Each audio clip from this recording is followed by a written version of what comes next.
Hello. We are live.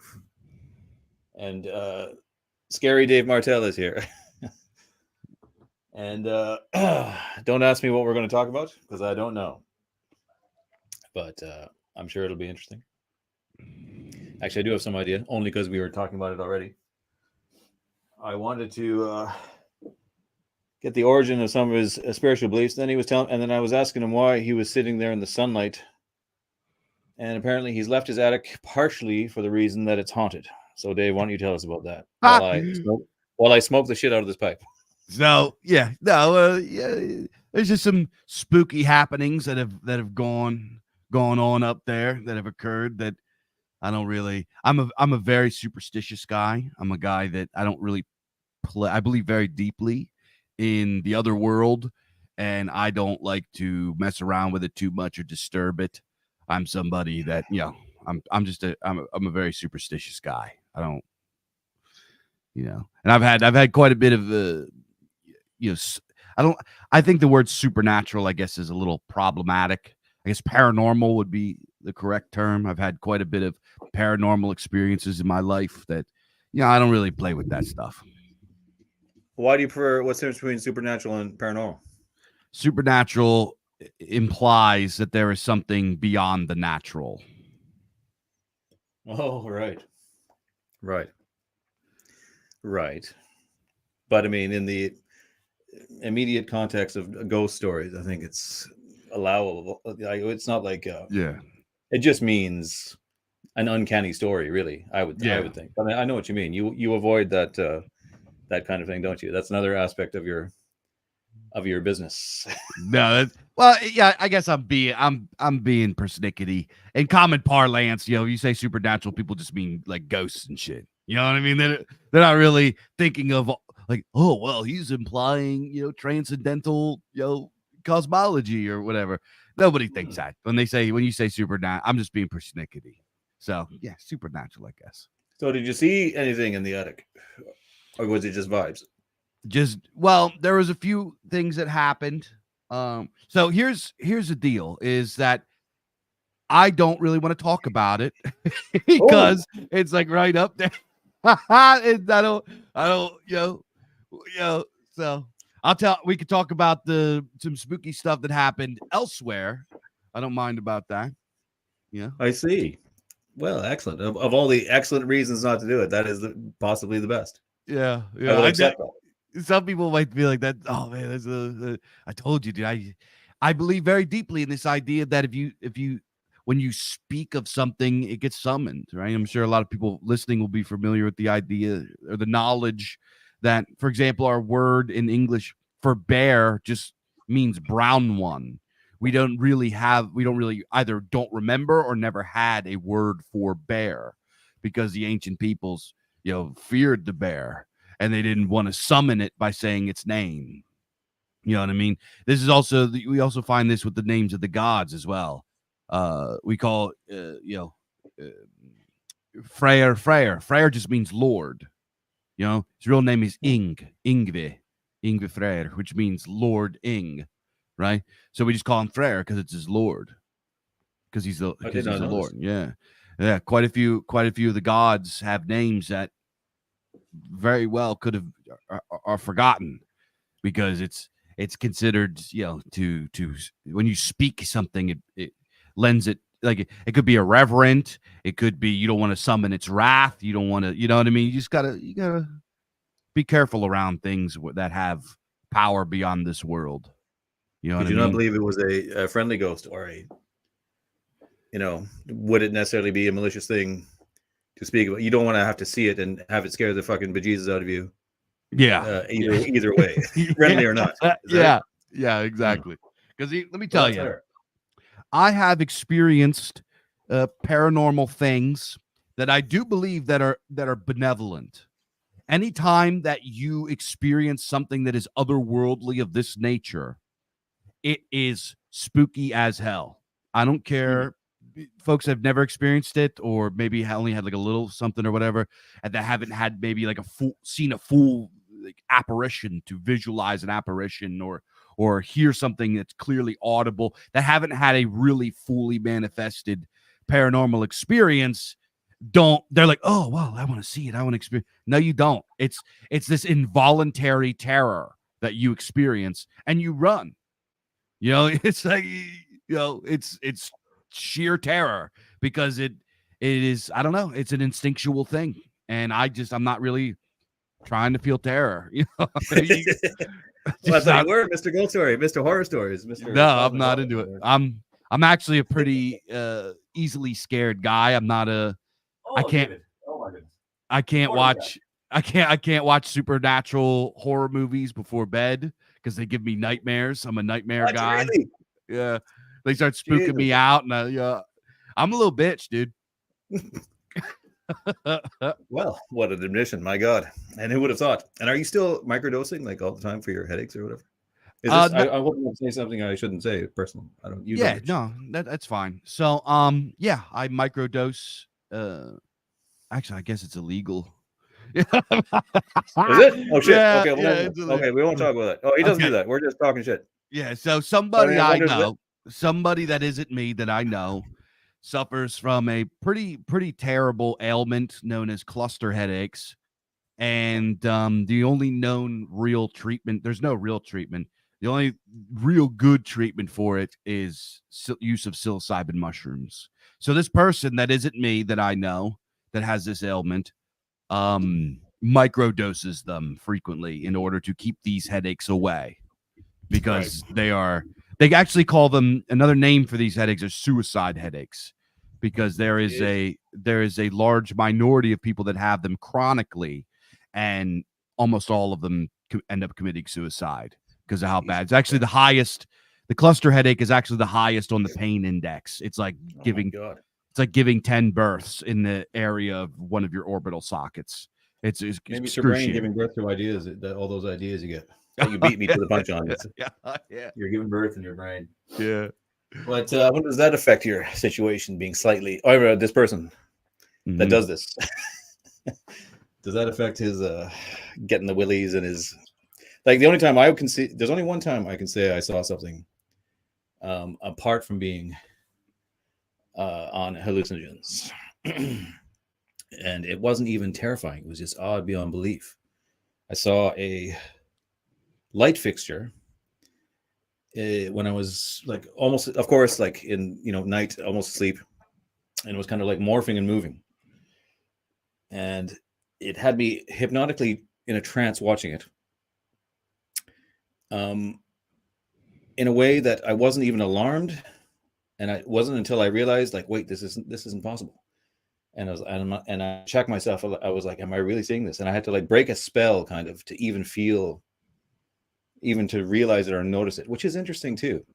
The only other time I came across that concept was reading Douglas Adams. You ever read that guy? Hitchhiker's Guide to the Galaxy, you know that? Mm-mm. Well, he had a concept in one of his books where if something is too crazy, too impossible, that your mind doesn't accept it and you just kind of blank it out and you don't even realize it or something. I forget what he called it. It's like, how did he put it? Can't remember, but it's just like, it's too much. My brain just is shutting down. I'm not going to accept anything about it. I'm just going to carry on as if nothing's happening. So it was almost like that. And then afterwards, I kept thinking about it and thinking like, did that really happen? Or did I dream it? But I'm sure I was awake. But that's the only time I can think of something apart from being on hallucinogens that was inexplicable. And like, what a pointless fucking stupid thing. Just this thing was morphing like impossibly on its own. And I didn't even feel any alarm. Like, what the hell? Very odd. That's very odd. That's very strange. Yeah, I guess I've been experiencing these. I guess it runs in the family. My mother, or the apparitions. The having these kinds of experiences. My mother is somebody that is constantly worried about these types of things. My grandfather was very, very superstitious. He was old. He was like an old world Catholic guy. So he would put blankets over mirrors. He would put holy water on certain doorways. He would like say prayers before certain things, certain time numbers were aligned that would freak him out. He was very old world superstition. He believed in spirits and like all kind of stuff. He was very much like this and had a lot of stories about it. So I guess it runs in the family. But since I was a little kid, I remember, in fact, before my memory, there were paranormal experiences in my life. The first house that I lived in here in Pennsylvania, we moved out of when I was 3 or 4, I believe.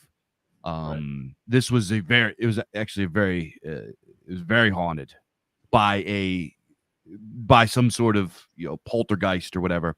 And my mother said I used to sit at the bottom of the steps and talk to this entity. And as time went on, my parents both. Now my father's near atheist. He's eased up on it in his old age, but when he was younger, he was very cold, rationalist, materialist minded, practical, pragmatic guy. Even he would admit that this stuff happened. He said that the spirit would go and take the beer out of his fridge. It would mess up blankets. It would stomp up and down the steps at night. It was there in the house. Well, the way the story went was there was a man that lived in the house before us, like right before us. And he was a guy that didn't have any kids, but he lived there with his wife. Right. And he was kind of like, towny socialite celebrity kind of guy. He was, as far as like, working, like he was like, no, like, he was like working class socialite, right? He was a big shot at the volunteer fire company. He was a deacon at the church. He, was well known hanging out at the bar, the local watering hole. Everybody knew him. Everybody liked him. He used to do fundraisers for the kids, and he used to dress up as Santa and go around and give out gifts and that kind of guy, right? He was just a man of the people, right?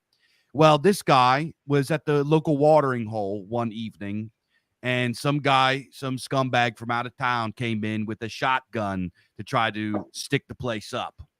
Well, old boy, who was pretty intoxicated, had his beer muscles on and tried to be a hero and grabbed the shotgun, tried to wrestle the shotgun out of the guy's hand, and the guy blew his guts out, killed the man. He was dead before he hit the floor. Yeah. The dude dropped the gun and ran off, and nobody else got hurt. He saved everybody, but he died. Well, this guy, I believe his name was, I can't remember if his name was Ted or Ned. It's something that rhymes with Ed. Ted. Let's call him Ted. So this guy's name was Ted. His widow moved out of there. She left a long time ago. Well, at one time, my father was looking through the closet, and a bunch of stuff fell down, a bunch of mail for Ted. And this is when he learned the story about Ted, and he asked around and found out about him and stuff like that. So they started to call the ghost Ted. When he'd be stomping up and down steps, they'd be like, "Yo, Ted, please, come on, knock it off. We're trying to go to bed." They would like talk to him like he lives in the house, and he would listen. So he became like their friendly ghost that lived in the house, and they would leave him out beer and treats and like leave him stuff out, like make offerings to him almost. Well, so your atheist dad was converted by an event, a supernatural event. Yeah. What's your paranormal event? Yeah, and wrap this story up. It was the last few months that we were living there. It was like Halloween, right? It was Halloween, and there's trick-or-treaters going around, and there's a little kid. My mom made this like scarecrow guy with a pumpkin on his head to sit on the porch and hold the bowl of candy, right? Well, this little kid comes up, and the little kid's talking to the thing, right? And my mom's like, "Oh, you talking to our scarecrow?" And he's like, "Yeah, that's my friend." She's like, "Oh, yeah, that's your friend?" He goes, "Yeah, his name's Ted." Ooh. Right. So yeah, that is something. Yeah. So that's that. And then the house we moved into was even worse. This one had like straight demonic activity and stuff. There's some pretty spooky stuff that happened in that house. So this was in your family even before. It was something to do with your pagan beliefs or anything like that. This was like in your family. Your granddad was like Catholic, and he was all over this kind of. Yeah. the spirit world, keeping the spirit world at bay, old school stuff. So that was always in your life. That's not like My grandfather, despite you could say that he was pagan. Like, I mean, he was functionally very pagan. He used to, yeah, he had saints everywhere. He'd make offerings to the Blessed Mother. He was like, yeah, somebody great. that's like really stone cold Protestant would look at him like a pagan. Oh yeah, yeah. My Irish granny was the same. Yeah, she was all about poltergeists, and you got to pray to this one or that one.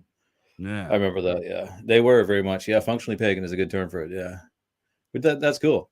There's a level though, like I'm still trying to write this book on religion. I've like so many things are getting in the way all the time, but that's one thing as I'm writing it that you have to make a division. Like I believe in these things as well, but there's a point where it obviously becomes schizophrenic, right? A little bit, where you're sort of just paranoid and running around in circles in your own mind. Yeah. And it may or may not be true. There's that element as well. But like in any religious, spiritual, or even just in reality itself, there's how can I say it now? There's the religious belief, which is apart from the personal experience of your brain in your head, observing the world, and the things you do in that slightly schizophrenic way that everybody does for luck or for reasons of, fate and superstitious stuff like that, I guess. Keep, things you would do to ensure good luck or keep things at bay and this and that. And I don't think it's an unavoidable part of the human experience. And how much of it is true or not, I'm not sure. But I do believe there is truth to some of it, yes. And in that it's a way to not commune, but communicate with the bizarre forces at work. But again, even just like my own experience, I think mostly it isn't something we can understand at all. Like that little morphing thing that I saw, it's meaningless to me. But like and these forces and these supernatural things are beyond our reasoning, and their reasons are inexplicable. I think it's usually something bizarre that doesn't. It's more often something bizarre that doesn't make sense at all. Maybe it can be interpreted by a seer, a master seer, who is just someone who's extra high. Generally, or something, right? Yeah. But there is a trap of folks falling into seeing too much agency in the world. I'm also a believer that there's no such thing as chance or coincidence, and everything is something, right? But or the reason is like there's a reason beyond it. Like something bad happens, so it's something even a greater good can happen. This kind of thing, right? Like I'm talking. I know people that like a bird flies overhead and they think it's a fucking omen, right? Dude, sometimes birds just fly overhead. Sometimes it's just a bird. And something, who, are you the only one in the universe? Maybe the bird is maybe it's a sign for somebody else down the street. You don't know. Let's not take every fucking bird and every fallen freaking rock and every apple that hits you on the head. It's easy to get a bit schizophrenic with it. That's the thing. You got to watch it a bit, right? Because that's what schizophrenics essentially do. They get so into that internal, personal interpretation of everything they see that they lose it. They just can't make sense of anything. Like, I think, it's they begin to see. That's what schizophrenia is you begin to see agency in everything. You know what I mean? That's why they call like people that are turbo conspiracy theorists schizos, because they see too much agency in the world. It's a healthy instinct to have on a base level to see agency, because if you see agency, that means that you believe that there's intelligence, and if you see that there's an intelligence to our reality, and there's an intelligence to our reality, that means that reality is ordered, and to understand that there's an order to reality brings comfort to the human mind. So people that do see agency in the world, generally people that believe in God, people that believe in divinity, they tend to be happier. They tend to have more children. They tend to make more money. Religiosity is like an indicator of people having a more quality life. You know what I mean? So it's like, it's not, oh my God, he's it's good to see it's good to have, but you have to also be, you got to be realistic. And when it goes too far, it becomes hubris, where you start believing that everything that happens, every motion in the entirety of the world is something for you. And that's just not the case. There was a girl I used to talk to on was it Twitter or Facebook? This is years ago. And she gradually lost it over the course of my conversation with her. I remember this. And she was normal enough, although a bit kind of, it was a little bit of a case of someone who, when their world is first exploded with some of the realizations we've made, you've been lied to, and then you start questioning everything, and she overdid it or something. I felt it was that at first anyways, but then over time, she truly, truly lost it. She started to talk about how she thought the guy at the bakery across the road was spying on her for the CIA or something. And it's like crazy, crazy shit like this. I was like, oh, I remember I just was telling her, like, you need help. This is not true. I don't, whatever I could say to her, but it was funny because it was a gradual thing. But that's just like, to go that far, to begin to think that everything's a conspiracy around you. It must be just nightmarish. It would be like an acid trip that never ends. I guess, to be a true schizophrenic, like in a serious way. Well, like, it must be pretty bad. Yeah. Because I've had those, obviously everybody has, where you're like, the acid makes you think reality is actually at least temporarily sinister, or I don't know, out to get you in a Lovecraftian way. And you're like, whoa, no, I don't like that. And then couple that with the kind of twisted perception of time. It's got to be nightmarish.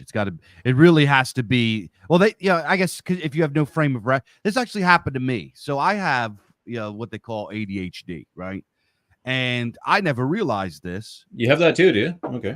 Yeah. So ADHD comes with this thing called time blindness, where entire blocks of time, like your perception of time is different than somebody that's I hate this word, neurotypical. I hate that word, but it doesn't exist. But it's just gross. People use it, so it's like, ugh, you know what I mean? It just drips with foul ichor. But yes, black ichor. Yeah, fetid ichor. But so what was I saying? What are you talking about? Oh yeah, so with the ADHD comes this time blindness, and this is something I like. If I go to a job interview or something like that, I haven't had a job interview in a long time because I work for myself now. But like, if I had a job interview in the past, I had to tell the boss straight up, like, look, I got this thing. If you schedule me, if you give me a changing schedule, I will fuck it up and get fired. You have to give me the same exact schedule every single time. And if I smelled any sort of anything that they didn't believe me or they weren't going to take it seriously, then I was like, all right, this ain't for me, guy. Sorry. Because that's how it is. If I have a changing schedule, or even a schedule where it's like different times, different days, I'm going to fuck it up. So this happens to me constantly. I will be, I don't know, doing something. I get caught daydreaming or thinking or brainstorming, and I'm just like pacing back and forth or talking or hanging out with my kids, like doing whatever, right? And then I'll notice that my feet start like hurting, right? I'm like, whoa, how long have I been standing? And I like look at my thing, and it's like, to me, 10 minutes was 2.5 hours, like that. You know what I mean? It just blocks of time vanish. And I didn't realize there's actually a video that I found on YouTube. It was called like something of the long lines of Day in the Life of ADHD. And I was like, whoa. And I showed it to my wife, and I showed it to my friends and my kinsmen, and they're like, yo, you live like this? I was like, I mean, obviously it's kind of hard to give like a pure, like, to show inside of somebody's head and how they perceive reality through film, but they did a pretty good job. Everything from stimulus loops to like blocks of time going missing, and like, it shows the kid, he's playing basketball, and then he blinks and it's like dark out, and then he blinks again, he's whatever. Most people can if I say, tell me about your day yesterday or today, you go up to somebody at nighttime, tell me about your day. They could give you a replay. They can rewind and give you a replay for the most part of what happened throughout the day. I can give you like 3-4 chunks. You know what I mean? So that's something that like people that have my thing share with schizophrenics. So that thing, I can understand that. I can empathize with that. You know what I mean? And you're 100% sure it's not related to, should you have been microdosing like your pal, that might cause such an experience? No? No, because I've had this my whole life since I was a little kid. Oh shit. Okay. Yeah. Right. Okay. Good. Yeah. I was a You know, I Michael only Jordan wish fan. I could have gotten away with such a specific. If I was applying for a job and I laid out some specific thing, like, oh, by the way, I cannot do this or that. I mean, I remember going for job interviews and the fantastic panoply of lies I would tell of being so my godlike competence in every field, and I just remember the bullshit. Jesus Christ. I think I told you this before. The funniest one ever, and this is like when we were kids. Me and this guy Jared, we were still students. We applied for some job at some shitty fucking warehouse thing. I don't remember what it was, but like we just finished and we just gave the most fucking fantastic story about ourselves. Jesus Christ, we know it all. Like we're scholars, we can do anything. We can fucking do this and that, and like just amazing, right? And then as we were leaving, like right in front of them, this is a big fucking warehouse. We got confused as to where the exit was. And then we accidentally took the emergency exit door and set off the alarms. And like we ran away from the building. Like the story of amazing confidence, like right off the bat, we fucked the whole thing up. Yeah. Like, Jesus Christ, I wish I could get away with just laying out the stipulations. Oh, by the way, I must have a nap at in the afternoon every single day. Yeah. Well, it's the way I would lay it out is, and it always felt so dumb because it just feels gay to say like this, but you have to, right? It's like, hey, it's like, I mean, if I was in here in a wheelchair and I said I need a ramp, you wouldn't blink twice, but I'm telling you this, and because you can't see it, you know what I'm saying? Like, here's the deal. Yeah. I'll tell you some good. You had one hilarious job interview story where some little bottles of liquor fell out of your sleeve or something. Oh my goodness! You have other ones like that? Because that was fucking pretty funny. We already did that one. No. I mean, that's pretty funny. Here's the thing is why that story is so weird is because I usually crush it at job interviews. I go in. I'm sure you do. I'm sure you would. Yes. It's usually, and I don't even like really talk myself. I just go in and I just pal around.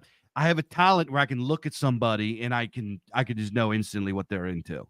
So, and I'm jack of all trades, like obsessive, weird person that picks up bits of information.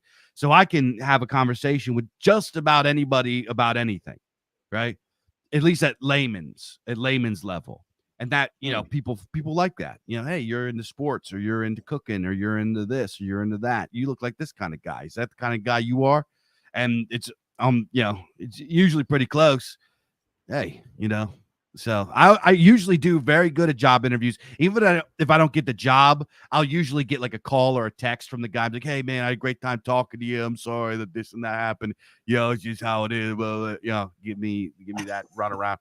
But that one was a disaster. Oh my goodness. I was like, I'm not the kind of guy that gets embarrassed. I was embarrassed. I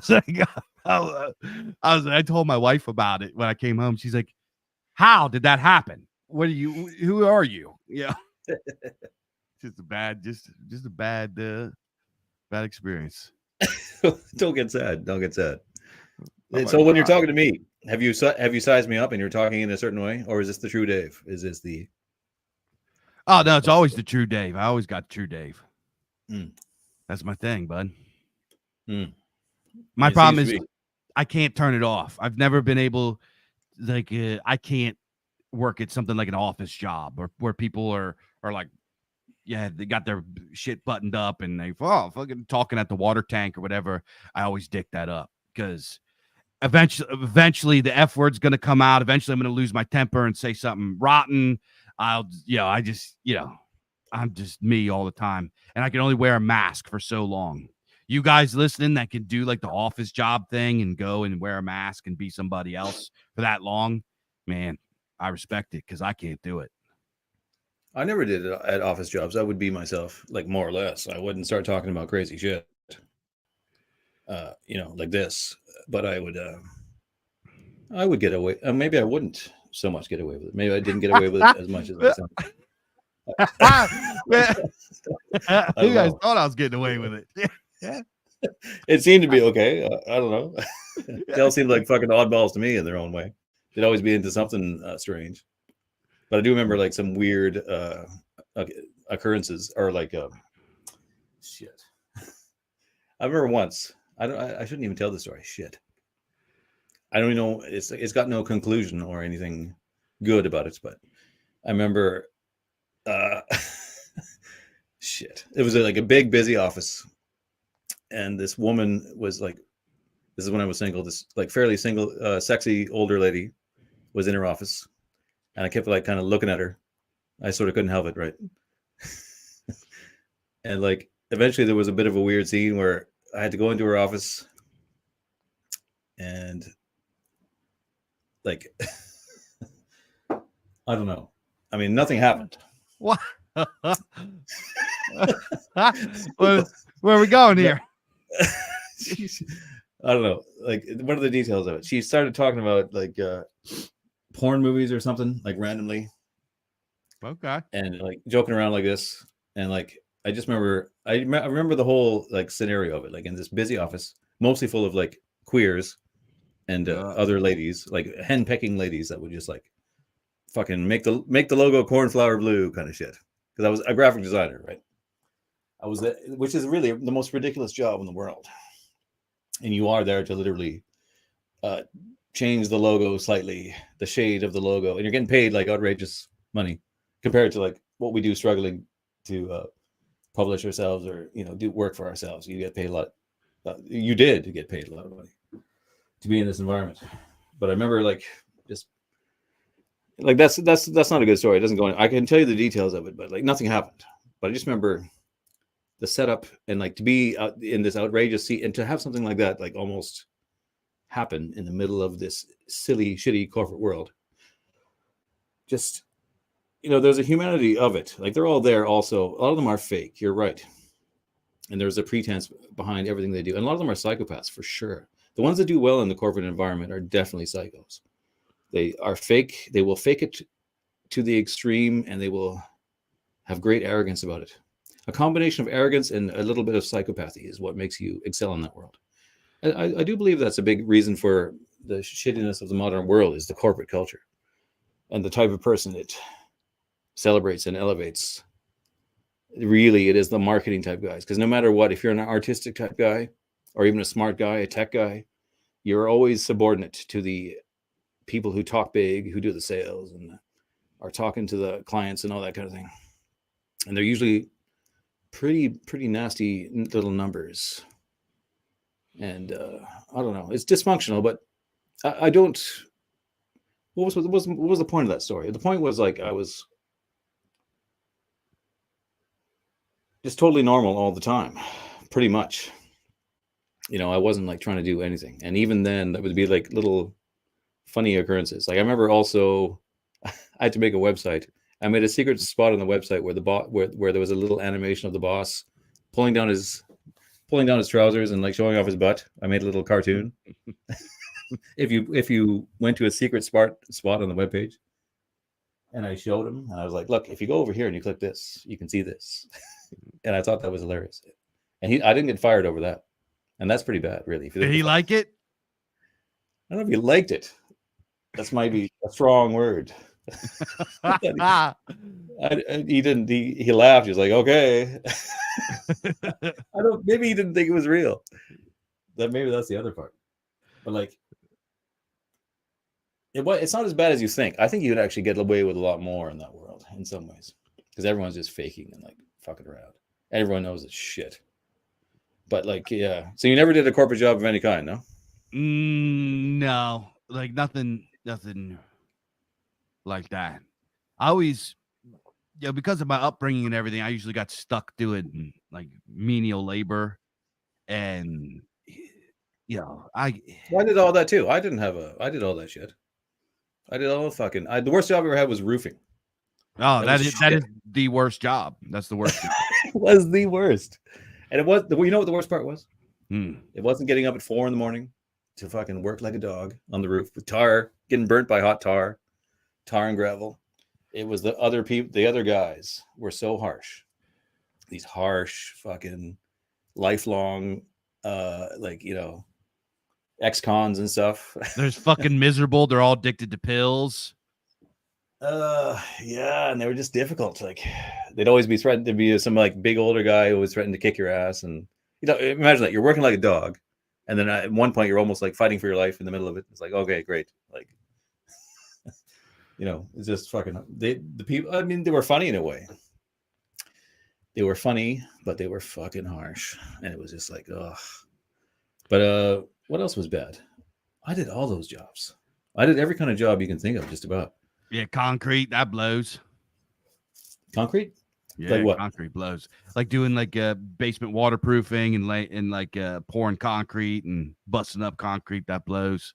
I didn't do that. My main trade was floor installation. I was a floor installer for a while. Right. Yeah, it's okay. Just like tears your knees up real bad. Oh. Yeah, I respect it. I got nothing against guys that do it. It's just, that just sucks. It just sucks. Work sucks. And then you did cooking then for a while too. I did that as well. I remember. Yeah, Being a cook. Yeah, I worked in fine dining. I was a cook in fine dining. Yeah, I did a bit of fine dining as well as the franchise stuff. Yeah. And they were also ex-cons. That was the only time I actually met somebody who told me they'd seen a real snuff. It was this Hell's Angels guy. He was also a cook, and he swore up and down he saw a real snuff movie. I believe he told me about it. Yeah, I believe it. Holy shit, it sounded bad. He told me about it. I still remember it. He was like a tough little guy with a mustache, but big Coke bottle glasses. Just a funny, weird guy. But I still remember him telling me about it. I won't even say it because it was so bad. But that's one of my biggest takeaways from being a cook was that.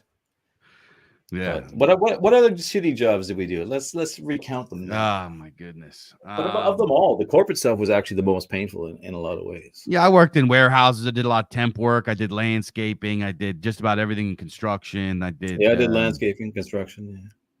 Yeah.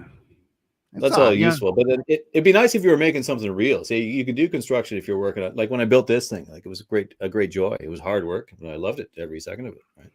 If you make something cool, generally you're just making some, like you said, you're doing those flooring things. Like if you were making like a nice Roman mosaic floor, you'd obviously feel a tremendous pride, and you'd love you may not love every moment of it, but you'd fucking be like, shit, look what I made.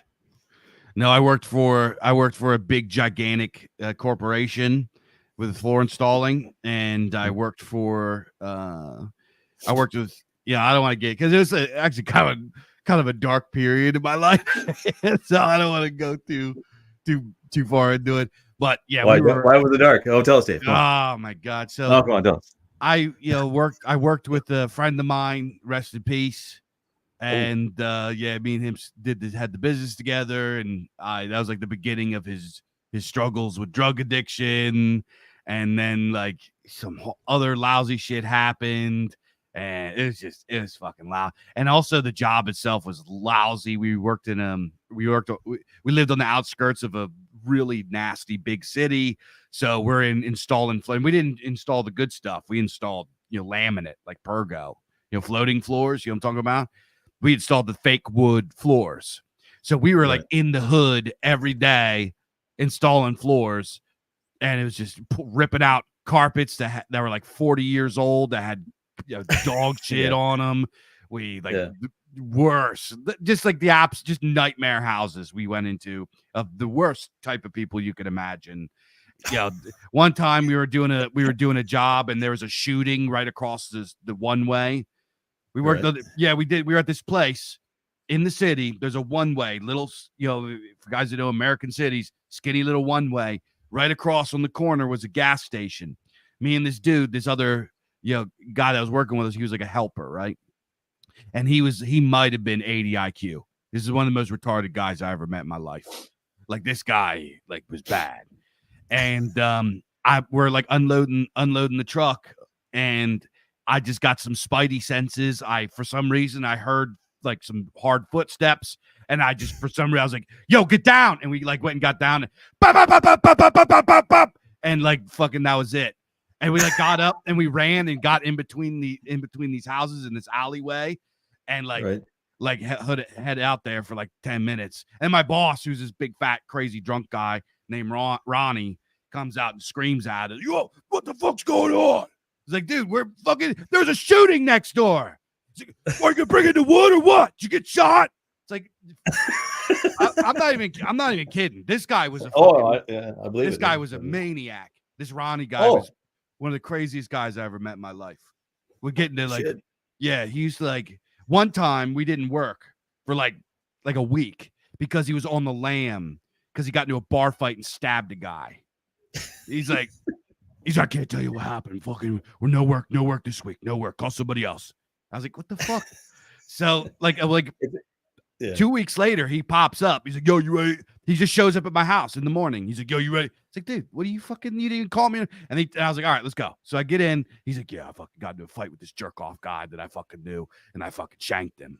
It's like, dog, what the fuck's the matter with you? Like, complete maniac, this guy. Complete fucking me. I got stories about this guy.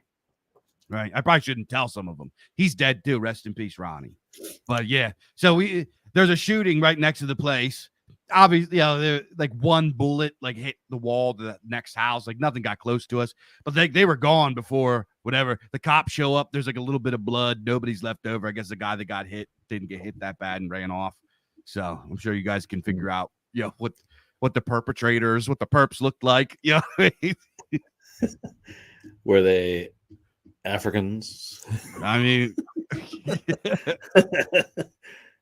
but here's a non-African story. My friend had a boss. Well, no, it's not even because it's the same kind of boss story. My friend worked for a guy who got addicted to shooting up cocaine or something weird like that, and he was all fucked up. And I remember he was famous because his boss, because he tried to rob the local fucking bar. And he went in with pepper spray and he's like sprayed it around the air and walked into it and got all fucked up and got arrested immediately. He didn't like achieve anything. And he's like, yep, that's my boss. That's nuts. Like off to jail for imagine that, like trying to rob something so inconsequential and stupid as the local bar, failing at that, and then you're done. Like, geez, moron. At least hit a bank or like a liquor store or something. See, that's the thing with these people is they're morons. Like, see, even say you're obviously a man of certain intelligence, right? You're always wail on about your background or whatever, like, working class, but like, you know, you're obviously a smart guy. So that kind of thing would never obviously happen to you. I mean, maybe it could in like the most wild excesses of living that way. But I was the same way. Like I grew up in a small town with, you know, there was no airs or pretenses about my upbringing and the people around me. Like, so I know well how it goes, but like a lot of them are stupid. So say that guy who shanked the guy, your boss, you know, he shouldn't be running or in charge of anything. But you know, that reminds me of the corporate people too, because they were not qualified. A lot of them were not very smart. They were certainly much less smart than me.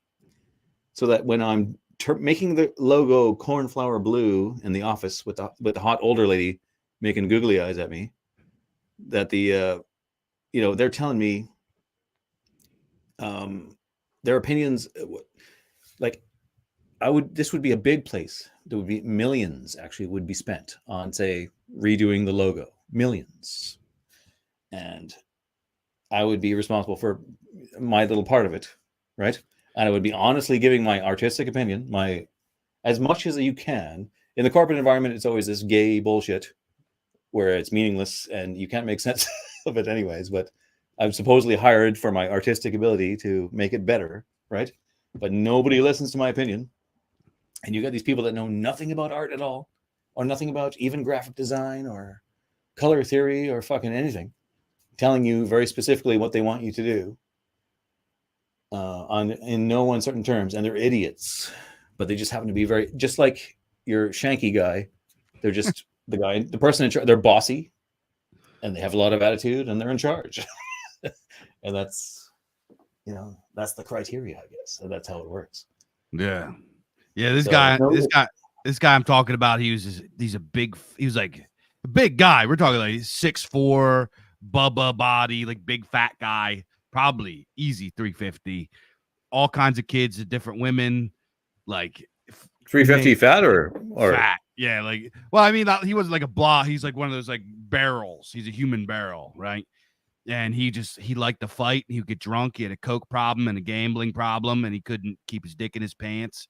And he was just an animal. He's here's the thing with this guy: if you met him, you would like love him. He was just hilarious, a huge personality. Yeah, it can be like that. Yeah, quick with the jokes. Like you would like, you can dislike the guy, but he was just. And the thing is like he had like a ton of brothers, and they were all looked alike. I don't know, they were all like that in and out of prison, and fucking maniacs. This guy one time we're just driving, and we're going to, I can't remember, going to or from a job, right? And we're in the work van, and some guy, I guess my boss cut him off or whatever, and the guy got pissed and started like coming up and getting behind him. So in the middle of the highway, he pulls over to the middle of the highway, stops all traffic, gets out. The other guy gets out. My boss punches this guy so hard, his legs go up in the fucking air, and his sandals fall off his feet. And then he hucked his sandals. He's a hippie. What's that? Yeah, he's a hippie. He's like some hippie kind of like urban, kind of wigger guy. And Ron just punched him out of his. Yeah, punched him out of his sandals and hucked his sandals into the traffic on the other side, and just left him unconscious on the highway. Like, I'm not even. He's a fucking maniac. The guy's a maniac. Oh, there can be many small glories with such people. Yeah, like a lot of those characters in the small town I grew up in. Still to this day, I would hear these stories of these guys.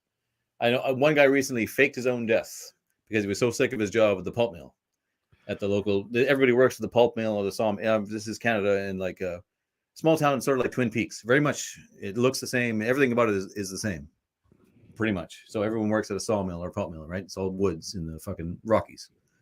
And this guy was sick of his job at the pulp mill, and he left a trail of clothes up to the bridge, over the river, and then vanished for a while. And everyone thought he was dead. Then it turned out he faked it. He was sick of his job. It's so funny. Yeah, and like he's just like he's totally one of those guys. He's like also a cocaine addict, I believe, and just kind of. I think the last time I heard of him, I think he drove his car through the front of a pizza place or something like that. Yeah, like this kind of shit. It's always the same.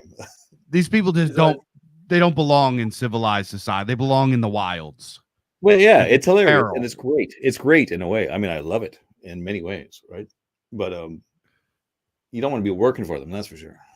Yeah. But actually, I'd rather work for them than the corporate people still. The corporation. Yeah, I'll tell you what, you got buddies like that, like the old school white trash, like tough guy. Like that's how I grew up, very much the same as you, really. I just don't like yeah, I mean it was kind of like that, yeah.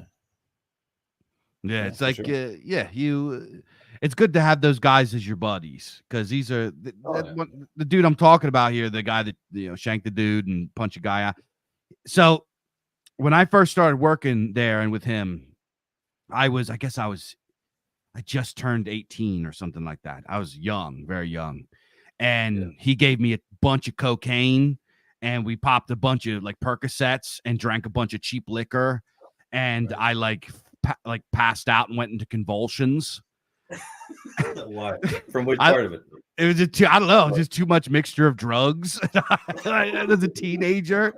So I fished out, and I came back, and he immediately started making fun of me. So my nickname from then on with this guy was Julius Seizure. So he called me Julius or Jules or whatever, right? And one time I started working with this other guy. Was he mocking your Italian heritage or what? What's that? Was he mocking your Italian heritage with that one or what? No, he was making fun of me for passing out. Just making fun of me for not being able to handle my. It could have been a double blow, though, It was like, it's like, dog, like, you're like 40 giving a teenager drugs and then making fun of him. Oh, yeah, it's one of those guys. There's always those guys. Yeah, he's like the older guy that hangs around with the drugs. Yeah, I remember all that shit. Yeah. But this guy, one time, I go and I work with this other dude, just because I needed to work, and I work with this other guy who's just like a known scumbag, but he's like really successful, lived in like a mansion kind of thing. Is this the flooring business again, or what? Or is this flooring? Yeah, this is when I was doing flooring, and this dude ripped me off, like didn't want to pay me. I don't know. He was also a drug. He's dead too. All these guys are dead, but this guy ripped me off. So I told my boss, and I was like, "Yo, dude, this guy fucking." He's like, yo, he ripped you off. He owes me money too. Let's go down there. So we fucking went down there, and I guess I could tell the story. Dude, like, just beat the fuck out of him in front of his wife screaming bloody murder, like, real bad, smashed the windows out of his van, stole a bunch of his tools, like, fucking gangster shit. You know, these guys are fucking, they're rough, dude. These are rough guys. You know what I mean? Did you get your money back or what? No, but yeah, you know, I don't know. I guess they're dead. There's always a guy like that too, who like borrows money off you and like never pays it back.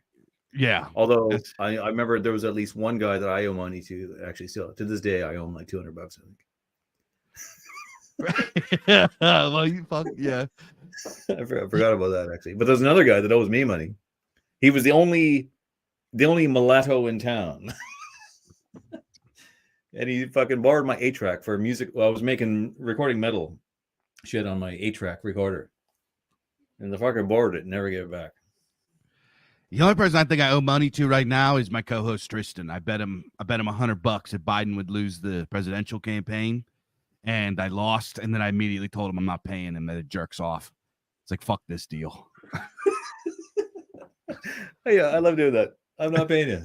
Why the hell should I? Yeah, that was rigged, dude. That jerks off. He didn't win fair and square. You ain't getting no $100 from me. That's right. What do you think's going to happen in the upcoming election? Let me ask you that. So, I don't get into this kind of stuff because, you know, it's just not really my lane anymore. You know, take this with a grain of salt. But like, just what do you think? What would you predict if use your powers of prediction? So if I put on my hat and became Nostradamus, I would say, here's kind of my prediction on things. The way that everything's going, I think that the United States government needs to bring back old Johnny Haystacks from bumfuck flyover Indiana and get him to buy back into the system so we could send him to war. Because I think that the United States, I think the gay is gearing up for a war. So I think that Trump is going to win a resounding victory. There's going to be a bunch of chucklehead chuds around America that are like, you know, back on the pro-America train. It's like pre 9/11 kind of patriotism stuff they're trying to get up, and you know they're going to send them off to war. I completely agree. That's my prediction. I keep saying this to people. It's certain people that are like just want to see Trump win to make the shitless cry or whatever, right? I keep saying no. This is actually the worst option, and it's probably going to happen because they want it to happen, and he will be the fight. Yeah. Well, I want Trump to win, so my gasket's cheaper. That's it. I think it's better with Biden because he's a better figurehead for the system that's really in place and inevitably in place, regardless of who is there. I just think it's better. It would speed things along, I think, if Biden stays. And actually, I don't know, because all the I'm not so sure because there's so much corruption at the lower basic level.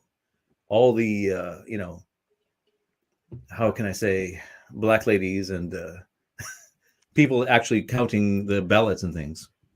There'll actually be a tie-up between the corruption of like throwing money into it from the elites to make Trump win versus the corruption of like, you know, dead votes and bullshit from the other side for just obscene, stupid, nonsense reasons. Yeah, it could go, so in that sense it could go either way. But the system really would prefer Trump to win, I think. Yes. Yeah, who was it that said I know it's cliche, but he says it's not who votes that counts, it's who counts the votes, right? In my home state, the corruption with the vote stuff is just hilarious. So in like the District of Philadelphia, they report something like 300%, like 300%, like voter turnout for their elections, right? And Philadelphia, that's the place that is most kind of third worldy, like it's very bad, isn't it? Philadelphia. Yeah, I don't know. Yeah, it's pretty bad. Right. Yeah. And so like it really is a shame. Philadelphia, named after such a classical place, like you would think, and I believe it was a beautiful city. You go to historic Philly. It's gorgeous. It's one of the oldest. It's one of the oldest cities in North America. It's where the original capital was. It's the city of Benjamin Franklin. You know what I mean? It was once I believe they called it the London of America. You know what I mean? It was a magnificent place. I know you're a proud. I know you're a proud American. Do you have hope for America to turn itself around? In some way? I think so. I'm somewhat of a proud American just because I'm such a particularist. I'm somebody that it doesn't matter what I am or whatever, and everything that I've inherited, I stand for it. I just can't. Yeah, it's just part of who I am. And I've struggled with my American identity quite a bit because America was founded on rotten principles. It is an economic zone. There's kind of no hope for it. And the only thing that's really good about it, besides, it's just we're allowed to have guns. That's pretty cool. It's less. It's a little bit cheaper than some other places in the world. We have less problems in some ways than other places do. So I'm not going to beat it up too much. At least we got clean water and working internet and working infrastructure for now. But it's a mess. And the only let me just add this little caveat. I was recently in Germany for the first time, and their prices in their grocery stores were pre-inflation. They were normal prices for food and stuff in Germany, and at least in the place I was in Germany. And I was confused by this. I was like, "How you don't?" I was like, "This is amazing. You don't that you can. Everything was affordable and the same price they used to be." I believe it's due to the notorious Germany being the manufacturing heart of Europe and the economic workhouse of your part German, right? This is your heritage. Yeah, and they have maintained at least that for their people. They really, it's the only country I can think of that has not gone into insane prices and stuff in terms of their produce and stuff.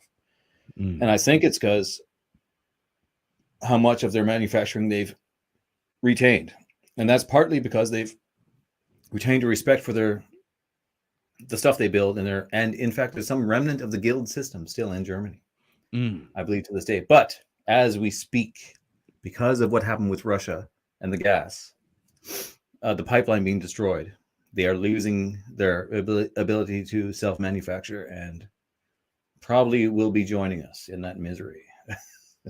But that I just wanted to say that. Sorry. No, it's just I don't know. I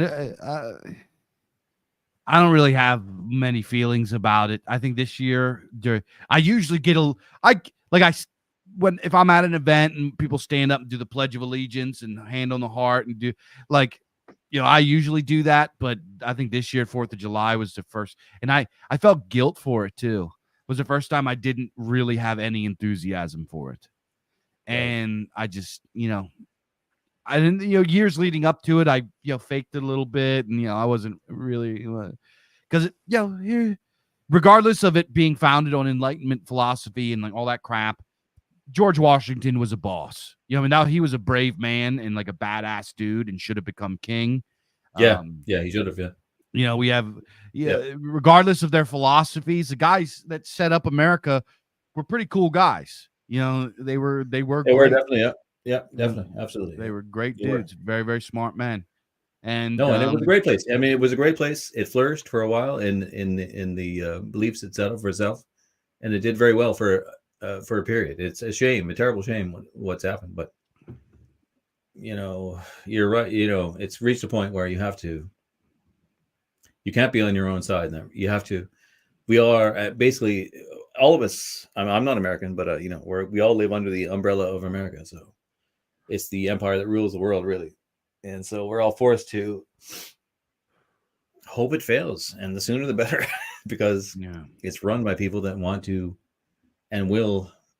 If by some miracle, America continued to rule the Western world for another even 50 years, I think white people would, let's say 100 years, it would exterminate white people. And it's probably. There is a certain cloud of guilt that self-aware Americans like me carry when we see things like, I don't know, soccer games in Spain, and they put up George Floyd on the Megatron or whatever, and it's I'm sorry, guys. So I can understand why certain people do have resentment towards America, where they have a beautiful, like, very folky village somewhere in beautiful old Europe, and then a McDonald's goes up. Like, I'm Well, it's not your sorry. fault. It's nothing to do with American values, and it's nothing to do with America. It's like you've been overtaken by this money power elite. They also rule the rest of the Western world, and they force these values they have on us. You know, it's not the same thing. No one should be. No one should hate what America was and what it's meant to be. But you have to be. You can't be really be for what it is now. It's a shame, but you know, look. No, no one with any sense would blame, you know, a true American person for the way you know, or for what has happened or how it is, or you just have to look at it realistically for what it is now. Yeah. And, you know, I am grateful for the things that are good here. Like I can carry a firearm. I can call people gay and not have police at my door. You know, I can tell people they're gay retards and, like, not get in trouble. I can, like, you know, say, for the most part, say whatever I want. And Well, you can't really. I mean, gay retards. I mean, we can get away with it now, but you can't really say that wherever you want. This is what I was looking at with the recent buying of TikTok. You've seen this, or they Biden wants to make it force China to sell TikTok to America. Have you seen this? I have heard what. Tell me about it. That's a part of the amazing recent past congressional package deal, which sends millions or billions, I don't know, but millions, I think, anyways, many millions to Ukraine and Israel. Part of it was that TikTok must be forced to be sold to an American person. Let me say, American rootless cosmopolitan person. Otherwise, be banned in America, because they're very concerned about TikTok essentially being not successfully censoring the platform enough to be essentially pro-Israel enough, as far as I can see, right? They want to have control of that. They want to be able to put the same algorithm into TikTok as they do into everything else, Twitter and Facebook and everything else. So it actually makes me want to look into TikTok as if we can stream like this on TikTok, maybe we should be. I don't know much. I've never used TikTok. Have you? No, I don't get it. I think it's weird. Yeah, it is weird. But if you can do shit like this, maybe it's something we should look into. Unless, of course, it gets banned in America, which it probably will be, because I don't think they are going to sell it. To be honest, it's just a matter of them wanting to control that. Yeah. And but I think that, like, it bodes. Maybe they're also going to do, then after TikTok, they're going to come after maybe Telegram, which is a great, obviously, joy to us, right? Telegram is I love Telegram. Telegram's my favorite one. Yeah. So they may well come after that, if they, you know, get away with whatever they're trying to do with TikTok.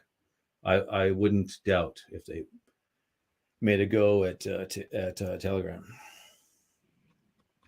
So, you know, that's what's going on there. I mean, it does make me want to look into TikTok a little bit, if you can do certain things. But then, you know, if you can get away with, if you can literally speak your mind, and if they are so antagonistic towards it, it makes me curious about it. I do think that part of the reason I think that the gay, right, is the gay flex, the great American empire. The gay is pretty concerned with BRICS. I do think they underestimated BRICS. I think BRICS is now putting their chips on the table. I think that the gay, they turned the heat up too fast, and the frog's about to jump out of the pot. And I just don't think it's going very well for them. I think that things are going bad. Obviously, their stuff in media is clearly going bad. Most of the media apparatuses are in panic mode from two different ends. One, from the fact that they're failing, and the people that are taking over, the ideologues that are just incompetent creators. Well, the people they support, the people they promote on these platforms, what do? They fucking teach you how to put makeup on a man, and how to look at K-pop bizarre. or something. Yeah, it's just it's fucking bizarre. A lot of people, I think they nowadays are giving too much credence to the so-called elite that runs the country, because those people are under the same kind of dysgenic forces as we are, and as they hand off their fortunes and their apparatuses of power to their children and their predecessors, are fat gay retards and are not competent, and they're not having a good time, and this is all kind of falling apart for them, and they're just like dropping the ball. They had it in the bag, and they're just dropping the ball. And the other angle that they're really worried about is AI. Hollywood is in full panic mode about AI. The music industry is in full panic mode about AI. Just about every entertainment industry that there is in full panic mode about AI. The AI is replacing so many jobs for them, and when it's not now, it will be in the next 5 years. And once that's out of the bag, Google, actually an executive from Google came out and admitted this. They're going to try to start putting laws against it, try to make it illegal and make it harder to get, and put laws on turnkey software and stuff like this. But the cat's already out of the bag. An executive from Google already admitted that everything that they create is just immediately getting reverse engineered by randos in their basements and getting sent out as open software. So anybody has full access to anything that the big dogs can do. They can't control artificial intelligence. They can't control the LLMs. They can't control any of it, because it's anybody with a computer and a little bit of tech knowledge is going to have the ability to get their hands on this stuff. And this is a death sentence for Hollywood. Hollywood is cooked. You know what I mean?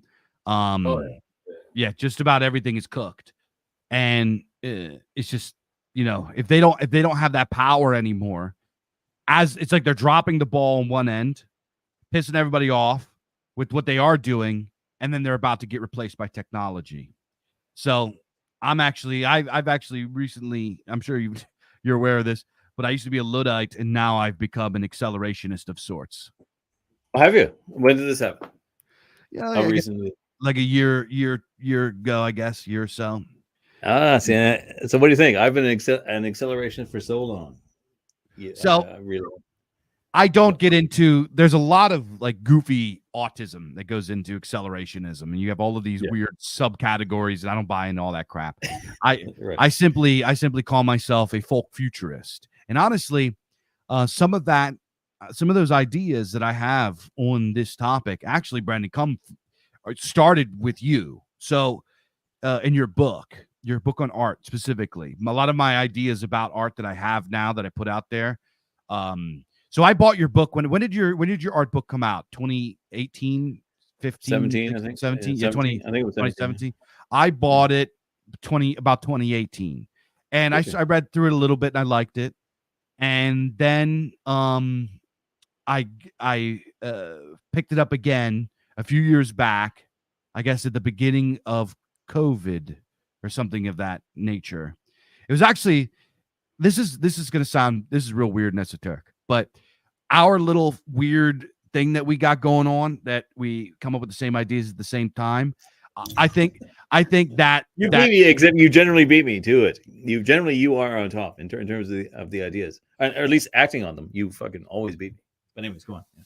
But it's I think that link started right when you started Aegeon, and I got really into your book. So I read your book, and then I got somebody sent me the reading, I guess the audiobook version of your book on the down low.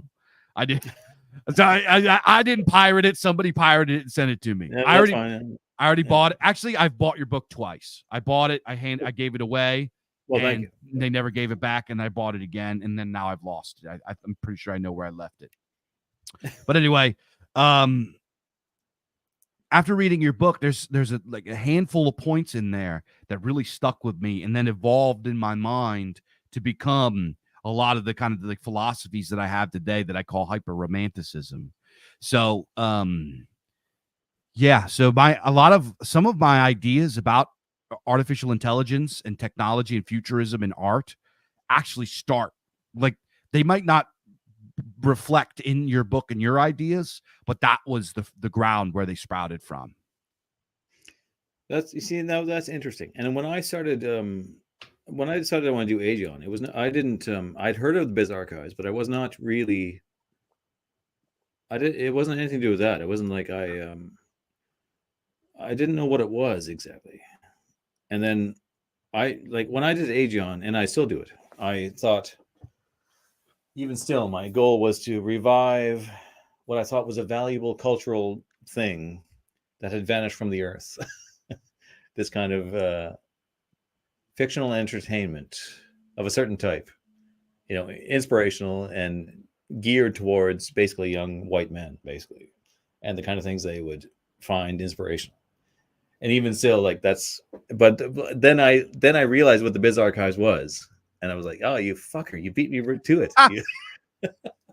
And then every other time, I remember, like, what was it I wanted to do? I recently thought about, I was thinking a lot about Japanese. What was it? This is one of the, I mean, this happens fucking all the time. Every single time I have an idea, it's like, even recently with the, when I interviewed that woman, what was it? Joni or whatever. The Albanian chick, right? And then I was like, you were like, messaged me the day before, I have her booked the day before. Yeah. And I booked it like weeks ago, and I was like, oh, for fuck's sake, every fucking time. But yeah. like, I still remember this one really acutely. I had the idea about what's the Japanese Shinto, and I thought, Shinto is very interesting. It's an excellent, a surviving paganism that we should investigate, and we should really get to the bottom of. And I did a search on the internet to see if anybody had thought of this before, and of course, Dave Martel fucking video comes up. I was like, oh, for fuck's sakes. The exact same idea. Find a Shinto priest, talk to him, get to the bottom. But your video was very revealing, and what my worries about it were going to be, which is that there's not much, you can't really pry it out of them. It's just like, we do it because of it's our culture, and that's really, you know what I mean. Like, I remember your interview with him. You were just trying to compare it and get information from him, but I remember just thinking, mostly they just kind of say, we do it, it's just our culture, we just do it, kind of thing. Mm-hmm. What would you say about that? Like, yeah, and then there was also the language barrier was hard. Yeah, it was very, very hard to find an authentic Shinto that could speak English. He was the only guy I could find. He spoke very, very little English, so it was really, really tough. And I got a lot of people that like hit me. Yeah, I'm Shinto, and it's just like some like fat white lady from Oregon or something. I don't want to talk to you. I don't want to talk to you. Yeah, it's cool though. I've seen some Shinto ceremonies that are cool. Like, fucking, it's like a severed deer's head, and they're like all sitting around singing some song to it and stuff. Like, there's some cool shit, and it's very like, the Japanese culture is cool. It's great. I love it. Yeah. I do love it. And it would be great to get to the bottom of that somehow. There must be something, it must be just, we must have to like steal a Shinto priest and like truly interrogate him, like beat him up under a fucking harsh spotlight. Like, give us the fucking facts for real this time. Yeah. The only thing I don't like about Japan is anime. And like, that's the thing that everybody likes. I agree. Yeah. I agree. Yeah. It's the thing I don't like about it. I don't like anime. It's weird looking. It's gross. It's gay. It's shit. It's very gay. And remember that fucking thing? You were the one who actually made me resolve that, because I didn't do anything about it. Was that fucking... You cut out, Mr. Brennan.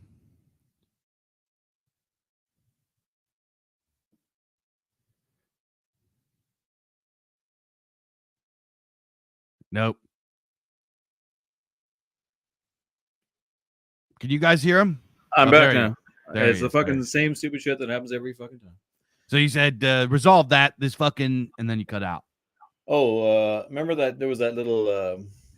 They stole a tweet of mine and they pasted a graphic over it of some gay anime thing, right? Oh, Remember that? yeah. You remember? And you were like, "What's this all about?" And I was like, "Well, these fucking guys have made this." You know what was funny about that? Oh shit, this is funny.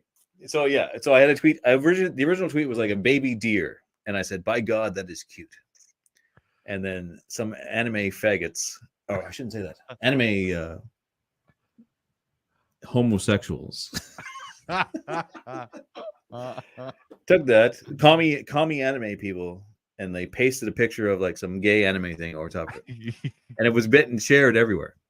So and it was good, and they were all like, "Oh, look at this guy, he's doing this," and I was like, "This is obviously fake." Or like I at the time I was just like, "What can I do about this? Like, what can you do?" Right?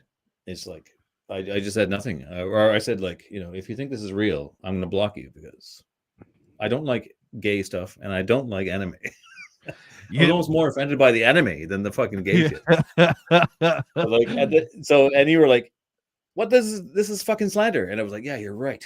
So I took a stand and I said, I finally put an end to it, right? But in the course of that, I became a kind of hero amongst a certain sect of this gay anime community, and I was getting all these messages from these gay anime kids. I'm basically like a fucking gay hero in a certain squirrely fucking retarded communities on Twitter because of this bullshit. Like there's a lot of them. There's a vast fucking. It's like discovering the Fremen or something. There's a vast community of these fucking retards, and they worship me. And they will message me to this day and say, "By God, that is cute," and they're like, "I love you." They love it. That's so bizarre. It is bizarre. And my only saving grace on that was that whoever made that little meme, that little jokey thing, pasted it in so sloppily, you can see where the fucking picture was superimposed on my original tweet, right? Like if they had done that more accurately, I could say nothing. I would have no proof. And that's actually something Millennial Woes brought up in my last. I talked to him last week, right? He was talking about AI and how they can now so accurately, or soon to be, would be able to just produce a video, say with Dave Martel saying whatever they want. Yeah. Or whoever, right? You know what I mean? Yeah. And what can you do? Like even that at that time with that thing, I was just like, well, what can I do? If they want to believe this, like fuck them, fuck you. But if there's no flaw in it, it's like, whoa, you can't do nothing. Yeah, somebody actually sent me a video, or not a video, a audio file. They took a bunch of my videos, actually a bunch of my episodes. I think it was Cultured. I can't remember. They took a bunch of my content and put it into the, I guess, 11 Labs, which is the AI voice software. And they sent me something that they made up, and it's saying a bunch of silly shit, like a bunch of stuff that, if it got out there, I'd probably get in some trouble. But they sent it to me, and I was like, "Did you?" It sounded like me, and I was like, "This is getting spooky." It even had some of my idiosyncrasies and some of my quirks and some of my tics and stuff like. I was like, "This is bizarre." But what's gonna happen with this is, so there's already like an epistemic divide, right? There's a big epistemic divide in society where people already just immediately don't trust stuff that comes out from the other side of the epistemic divide. And now there's more divides coming. There's divides happening within the divides.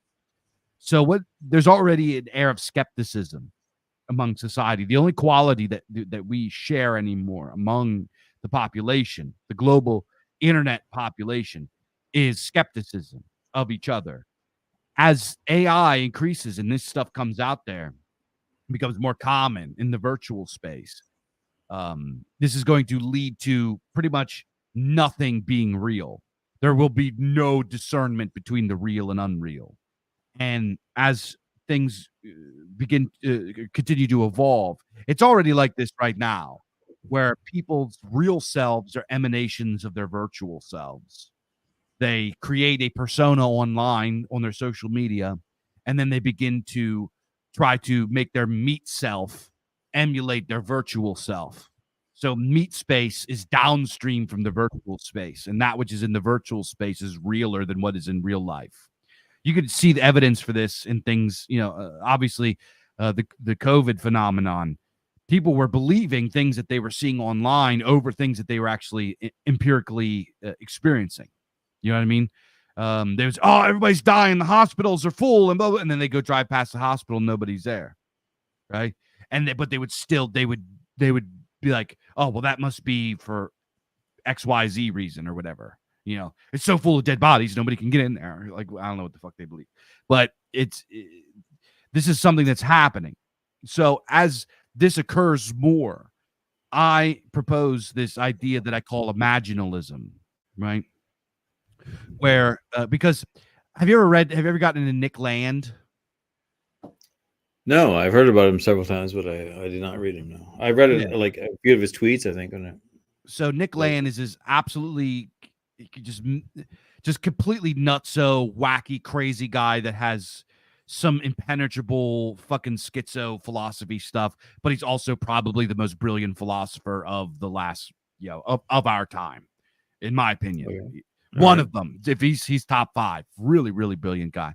So what he talks about is he says that their capitalism is here forever. All other previous ideologies and socioeconomic orders are cooked and obsolete, and capitalism is going to be on a feedback loop forever until something explodes or something changes it or whatever. And the way that he describes it is market forces make technology grow, and then growth of technology affect market forces, and creates this positive feedback loop that just goes on like a snowball. And what happens is what he calls hyperstition. And hyperstition is effectively people start believing in something so hard, and they start putting that information into the virtual space so much that capital begins to react to it and make it a reality, almost like meme magic in a material sense. Right? So what I propose is what I call imaginalism, is that eventually you guys listening, everybody, all of us, are not going to be able to discern what is real and unreal between not just the internet, but as reality begins to augment, everything is going to start to develop this dreamlike quality as everybody becomes more immersed in the virtual space, and as hyper reality expands, hyper modernity expands. So what imaginalism is we cast our imagination into the world of fictions, because at the end of the day, everything that you are reading, everything that you're doing is a hobby, right? You guys are all everybody on the internet consumes content as a hobby, and everything that you read is effectively a fiction. It doesn't matter if you're getting all jerked off about the war in Russia or Israel or Palestine or whatever current thingism. Following and reacting to current thingisms is just a hobby. It's a very gay and boring hobby, but it's a hobby that everybody's kind of sucked up into and giving commentary. Not only do you get worked up about the current thing, you have online talking heads, e-celebs, that give you your opinion on such current thing and their reaction to it. Then you go debate the people on the other side of the current thing about the current thing until that current thing is done, and then there's a new current thing. This is a hobby. It's a fiction, right? So this feedback loop, and this goes into, Brendan talks about this too, how he believes that the normoid population feeds into the upper levels of leadership in the world or whatever, and then that reacts to it and kicks it back down. Like there's a feedback loop between the bottom and the top. I think he's absolutely right about that, and I think that this is very, very present in the virtual space and the economic space, where the people are also guilty of things that they like. Now capital has gotten to a point that there's not enough demand for the stuff that they want to produce, so they create demand, right? That's a whole other thing. But Imagine. Okay, back to imaginalism. Imaginalism is the idea that we could cast our fictions into the space, into the virtual space. And if we spam it enough and it gains enough momentum and enough power, then therefore it will affect capital, and capital will manifest it in some way or another. So we can affect capital. We can affect reality, like meme magic, turn our memes into reality by spamming them into the virtual space. So this is imaginalism, the idea, the understanding that everything online is pretty much a fiction, that there's little betwixt the real and unreal, and that your unrealities that you create in the virtual space are just as viable and just as real as the illusionary realities that the vampires cast into the virtual space. Am I making sense, or is that fucking schizo? It does make sense, but shit, I don't know. I have to think about it. I mean, I do believe there is value in truth. See, this is where we would differ again, where I would have my Platonic idea of truth, which is very hard to achieve. It's a difficult thing to achieve, and it never exists in a 100% way, which plays into imaginalism. But that there is things that are more true than others, and specifically at certain times, they are more true than others, and we must act on those things when they are more true. Certainly, in a sense of the survival of not just ourselves, but of the best ideas. And when they are, because the good ideas come under threat as they are right now. So what I'm saying is, even if you do believe that, a point is going to come where you can't discern what is true and untrue. Well, I mean, yeah, that seems possibly likely. Yeah, you're right. But I mean, what does that mean? I don't think it's a good thing. Like, so whether or not is a good thing, I think is up to you, right? So, I am a determinant. It can only like function into a pure relativism where your truth is entirely fabricated. But even then, it can only be a kind of THX. What's that? George Lucas's original movie? Oh, THX 1138. Yeah, a great movie where you could finally break free of that and understand. I mean, as a pagan, Dave, you must have observance of the natural values, right? No, sure. There's the nature's values, which are existing, and that's really what that movie is about. He comes out and he realizes there's a bottom line. There's a world, there's a world of real rules and laws that are immovable outside of the ones he was told, and are more real. No? So this is, you're opening a can of worms here. So I guess I am a relativist. I think that I believe in true. I believe that you should believe certain truths because they are good for you, right? I think that I kind of don't. I don't hang my hat on the idea of truth. You know what I mean? Right. Well, this is the way we've always differed. This is the way. I mean, we can talk about it. As long as we do it, we must do it in a friendly fashion because we are buddies. Yeah, sure. But right. I do believe there is a truth, and it's important to try to find it as much as you can. But yeah, I mean, this world you're talking about is probably inevitable, yes. And in that sense, if you want to just acquiesce to it. So this is why I don't call myself an accelerationist. I'm a determinist in all things. But I think that the mechanurge, the technosphere, is going to march. The mechanurge. The mechanurge. You said that's the mechanurge. What is the mechanurge? The mechanurge. This is the machine by which we are moving into AI, etc. Is that it? The mechanurge is the abstract cooperation of all technology that coalesces into a grand system of emergent systems. Oh, sorry, say it again. Yeah, you're like fucking retarded nonsense. So this gets out there, okay? This gets schizo, ready? So Okay. The Mechanerge is an abstract cooperation of all technology that coalesces into a system of emergent systems. Okay. Does that make sense? Sort of, yeah. I think I have it. I have it now. Yeah. Yeah, it's pretty weird. I can explain it if you're interested. No, good. Yeah. So it's very Gnostic in a way. Yes, a certain way.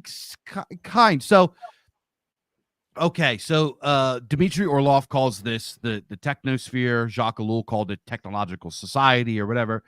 It is the idea that all of technology works in cooperation, and the way that I expound upon it is I believe that it has will, right? I believe that, as speaking of Gnostic stuff, as above, so below. That which happens on the grand scale, we can observe on smaller scales. So I believe that I understand that the immanential processes that pressure and order reality are true at the highest levels as well as the lowest levels. So life is an emergent system, right? Life is an emergent system. It started out as amino acids that coalesced into single cell organisms, that coalesced into multi-cell organisms, that coalesced into larger organisms, going all the way up to us, right? Which is we are an emergent system of many different emergent systems of cells and organisms, and all kinds of different stuff works in symbiosis and cooperation, et cetera, et cetera. This law must be true for everything. So all of technology, and then eventually that thing has will, right? Actually, immediately it has will. A single cell organism has will. So anything that begins according to Ted Kaczynski, the technological edifice is a kind of dark god. Yes. Yeah. It has will. So it certainly has will. It is a kind of definable god to itself. And I saw somebody in the chat said, I forget. I can't say this word. The Gores, egregores. Yeah, egregores. Yeah. Egregores, right? These like what's his balls? Fucking Young. What did he call them? Tulpas, right? These kind of like entities of belief that we put. It's almost like a hyperstition, right? As we were just talking about. So the hyperstition that went into technology is us as technical animals, because we are technical animals, right? This is where Ted Kaczynski is so monstrously wrong, insofar as what kind of animal requires shoes and clothes. Man in his existence is doomed to go through the cycle of creating technology until we become fat, gay, and retarded, and then we collapse, and then we have to recreate, and then technology brings us up, and then we become fat, gay, and retarded again.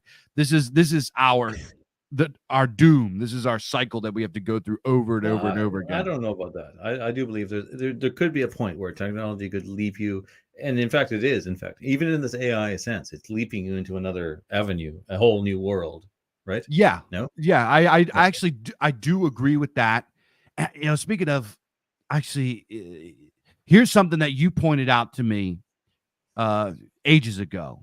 It might have been one of your posts where you talked about, you showed like two images. It was like a computer room from the 80s and then like a TV set from the 70s. And you mentioned how each era had their own aesthetic quality, and you could identify them by their distinct aesthetic quality, right? This is how we interpret time. We perceive time through art. This is how we are able to identify certain eras. Now, as time has gone on and technology has evolved, our eras have squished to be shorter. There were times in the past that you could identify an entire century by its aesthetics, and then eventually it became decades, right? The 80s looks different than the 90s, looks different than the 70s, looks different than the 60s, et cetera, et cetera. And around in the 2000s somewhere, these portions of aesthetic distinction dissolved and became this kind of stasis. So we are in this aesthetic stasis, this stagnant tomb that kind of where little bits and pieces of all of the most recent eras and memory exist sort of in this kind of indistinct goop, right? And it doesn't really have its own thing. right? You could look at a guy from the 90s and look at a guy from the 80s and know what decade they come from. You look at a guy from 2005, he looks the same as a guy that's walking around now. There's not really much difference. There's not No. much difference. Our phones are little black rectangles, all of them. Everything stopped somehow in the end of the 90s. Yeah, Everything is stopped. froze. Yeah. So with this, we developed this this thing where it's almost like a simulacra of ancestor worship, where we're now experiencing extreme nostalgia for these times before the hyper reality, right? So we are kind of obligated to force the mechanurge to push us over the precipice into the next era so we can have this again. AI is going to give us aesthetic identity again, right? Once we get over the precipice and we're going to escape the tomb. Who knows when it's going to be? Could be in 10 years. It could be in 100 years. Who knows what? But we are about to hop over a precipice of technological revolution that is going to put us into a world that is alien to ours today. Our grandchildren or great grandchildren will live in a world where they're going to be like, you guys went to doctor's offices.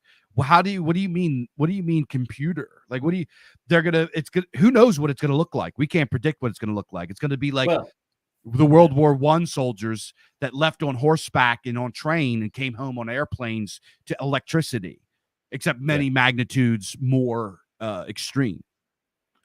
Yes, possibly. Yes. But at the same time, as I was saying in last week's podcast, that's going to come up against their other value, which is the diversity hire stuff, right? Which is going to infiltrate every avenue of that process and make it dysfunctional and shabby and less likely to succeed. I mean, at every possible level of that. I think that's a big factor in this. Like, that will impede this thing happening. I'm not sure at what point it's going to happen, or there's so many factors. There's so many things at play at the moment. It's quite funny. It's very a funny business, but things are definitely in play in an exciting, tidal way that can go one way or the other in very extreme degrees at the moment, I think. And there's something else from your book that you mentioned that I think is important, because it's starting to coalesce again, but in a different kind of way, in a hyper way. You say in the book, you mentioned Florence, and that how this locality produced such great minds as Michelangelo and Leonardo and et cetera, right? Yeah. And that that kind of pressure cooker of genius and all of that was the fertile soil which birthed these great geniuses that changed everything, that shook it up. This is a variation of great man theory, right? And we are seeing this again today in what I call art gangs or art cults. We are seeing, but it's happening in virtual spaces where, like what we're doing right here now, we are a perfect example of an art cult. We both started, pulp publications, and we bounce ideas off each other and like are inspired by each other's work. And then more guys do it. Then more stuff happens. Yeah. And all of a sudden we have a whole ass art scene. We've never even met each other in real life. You know what I mean? Yeah, that's good. Yeah. It's a simulacra. It's a surrogate activity. It's a virtual version of that. It's not as good. It's kind of derivative, but because we have, as humans, have that instinct to do so, we are doing it again. And as hyper reality becomes more expansive and it blends into our real reality, we are going to see more and more pressure cookers that that breed and blossom and bloom these geniuses, that eventually the great man, at least in an artistic way, the great artist, the great poet, will come out of a sphere like ours and shake everything up, and then once again apply aesthetic identity to an era, right? So true. You know what I'm saying? But that probably has more to do with what kind of cultish leader succeeds in grasping the minds of the normals at the right moment in the midst of a disaster of some kind, I think, then we can we can do our best, and we are very good. Even when you say we are derivative, I don't think we are derivative. And I would like when I made Aegon specifically to bring back as the magazine that I remember as my youth, to the point, even originally, like when you came out with your color version recently, and it was all new and good, and it's great what you did. It's excellent. Thank you.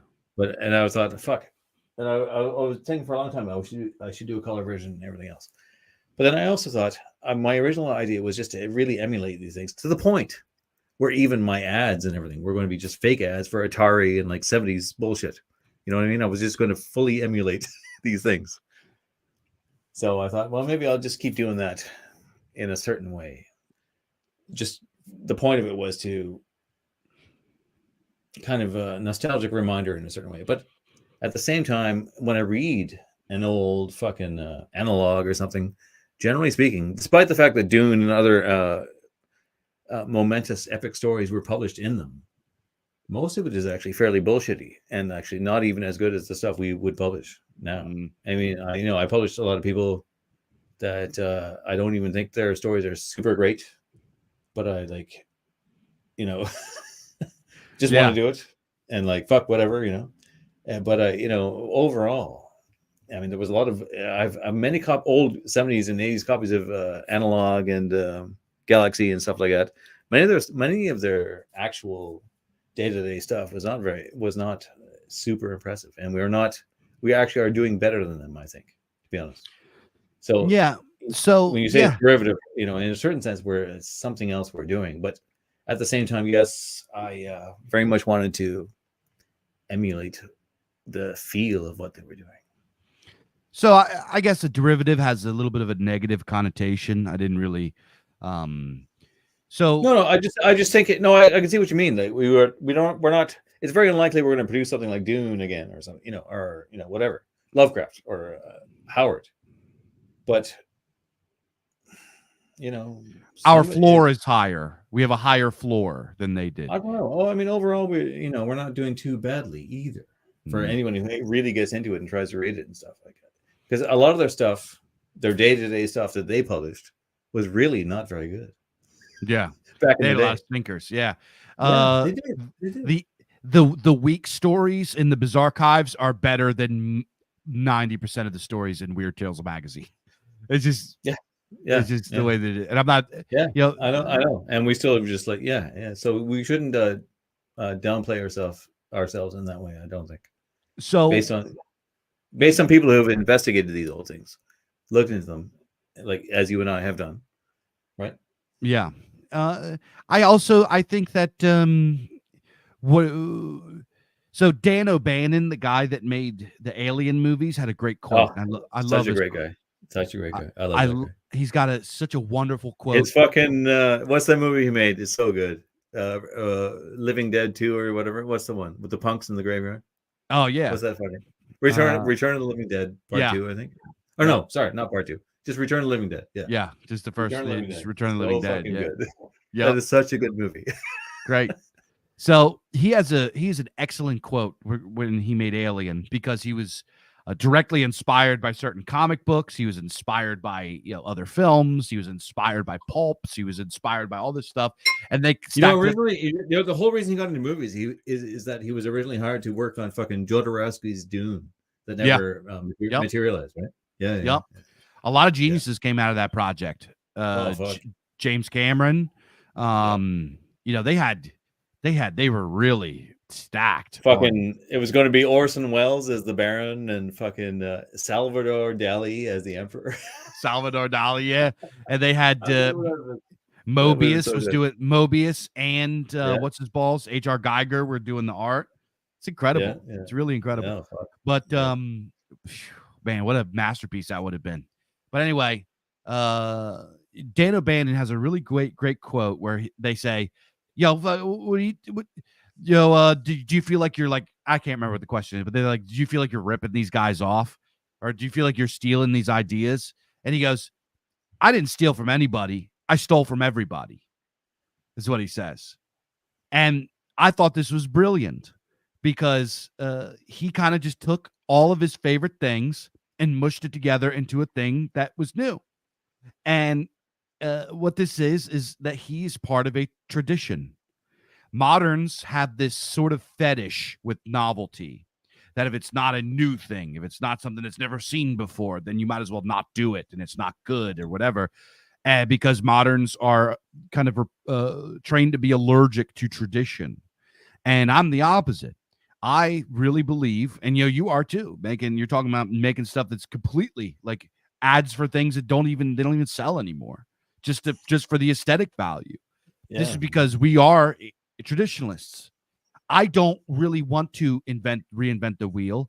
I just kind of want to sound like my favorite guys. You know what I mean? I just want to have stuff that I want to make stuff that sounds and feels like my favorite stuff.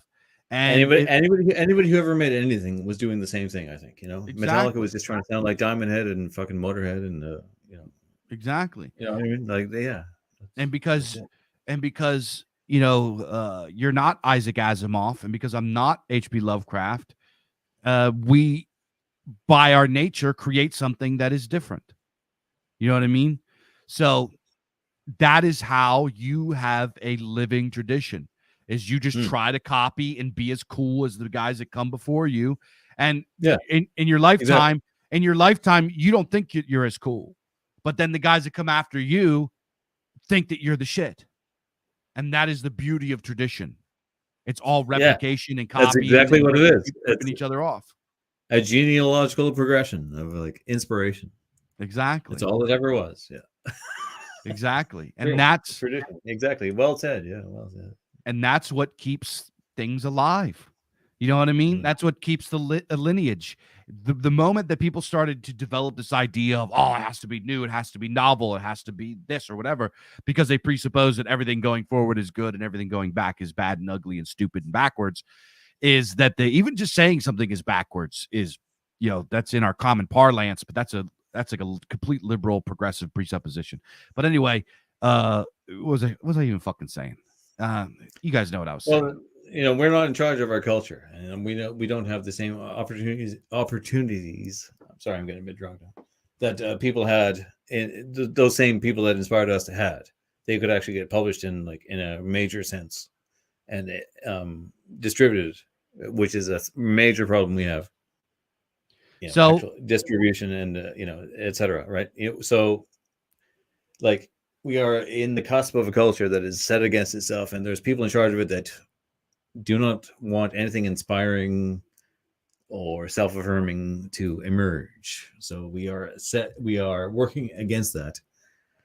And I don't know, nothing's going to change that except the same political shit we were talking at the beginning. I don't think, you know what I mean? Eventual collapse of the current system. Yeah. So here's the deal, though, is that with the way that the technology is going with artificial intelligence and the tools that we have available, tomorrow I'm going to begin filming my movie. And the movie. Oh, shit, yeah. We should talk about that. I forgot about that. The movie, of course. Yeah. My movie is going to be two dudes with an iPhone. That's all it's going to be. And the fact that the iPhone, the lenses on the iPhone 15 Pro Max are like better than cinema cameras from like 10, 15 years ago. We have there's completely free editing software that is, better than anything that's been out in the last decade. I can, you got AI tools that do keying and like all this kind of stuff, like just like that. There's so much you could just do with nothing. This is pretty much the goal of this film. I've never made a film before. I've never acted before. I have no idea what I'm doing, but I want to see if I can come out with something that's half decent, because if I can, then I can show the world that anybody that gets, as you say, gets a little obsessed and fruity about it, gets a little nutty and gets, into it.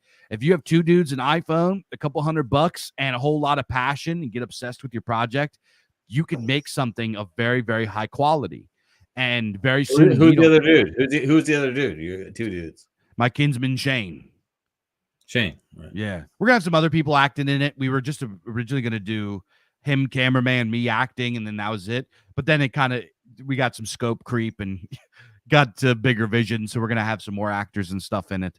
But we got a lot of big plans for it, and pretty much what I want to do is I want to show the world we don't need Hollywood anymore.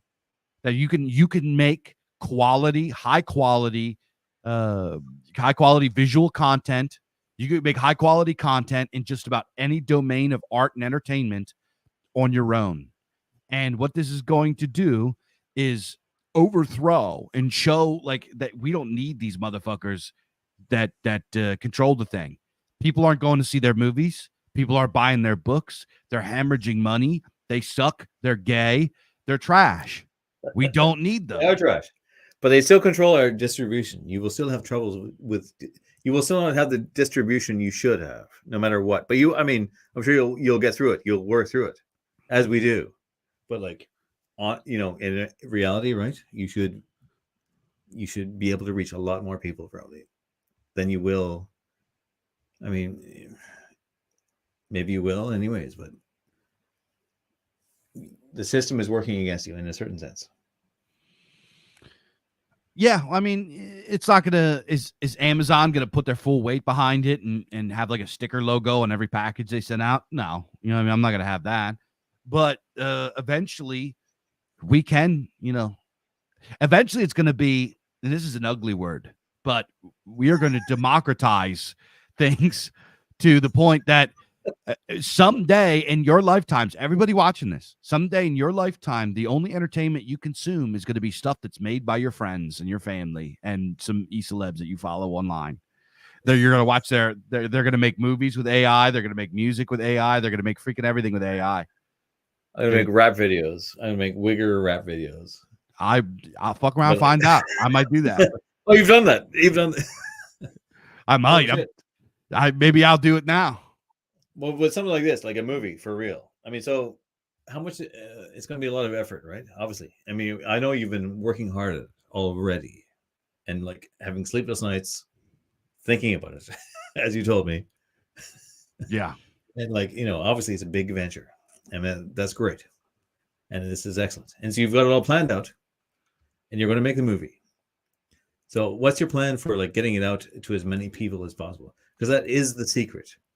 If you can get some kind of fucking, even in like a shit piece, even if you were like, in a major, this is how normals actually work, apparently. No matter what you say or do, it's literally, if you could get, if like MSNBC made a hit piece about you, then instant fucking success, right? You know what I mean? Yeah, they definitely normoids. They have this like credentialism where unless you're in the monoculture in their like timeline, their feed, you don't exist. Because you're gonna put a lot of work into this. I know it. It's just like the fucking what I'm working on at the moment. I'm working on the fucking Dave wouldn't fucking believe it. It's the amount of work I put into trying to produce some music for this fucking video game shit. It's like, oh yeah, it's been obsessively taking my time up to an obscene degree. But like then you, let alone making a movie. It's not only music; it's fucking filming it. You get the actors. First of all, the story. I mean, there's so much in a movie. So much. It's such a large amount of work. Yep. And it does deserve a large payoff.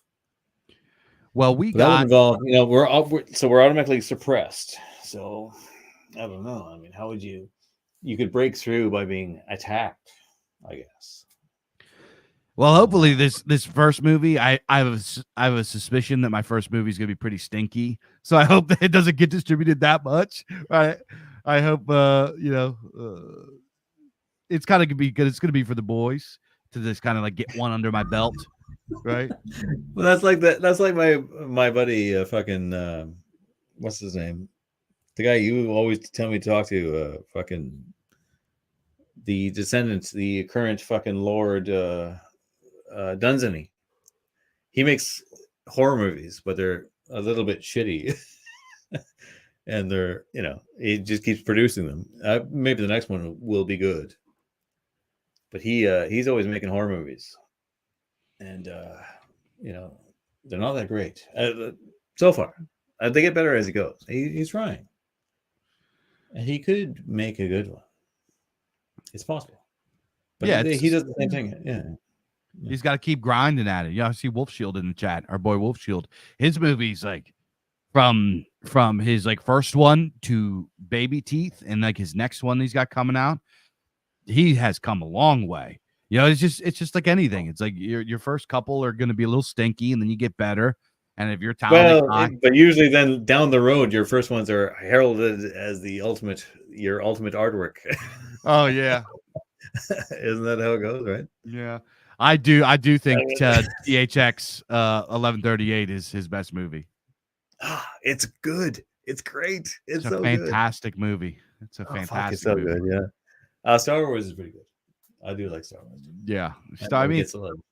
Actually, my favorite. If you think it was on its own, apart from all the hysteria and the hype, like such an unusual fucking thing, isn't it? Like what, Star Wars? Strange. Yeah. If you can like depart yourself from the history of it affecting your life and like look at it objectively, it's just a very strange notion. Why do you say that? Well, no, it's kind of like this guy in California puts all this immense money into like these practical old school effects, which is super cool.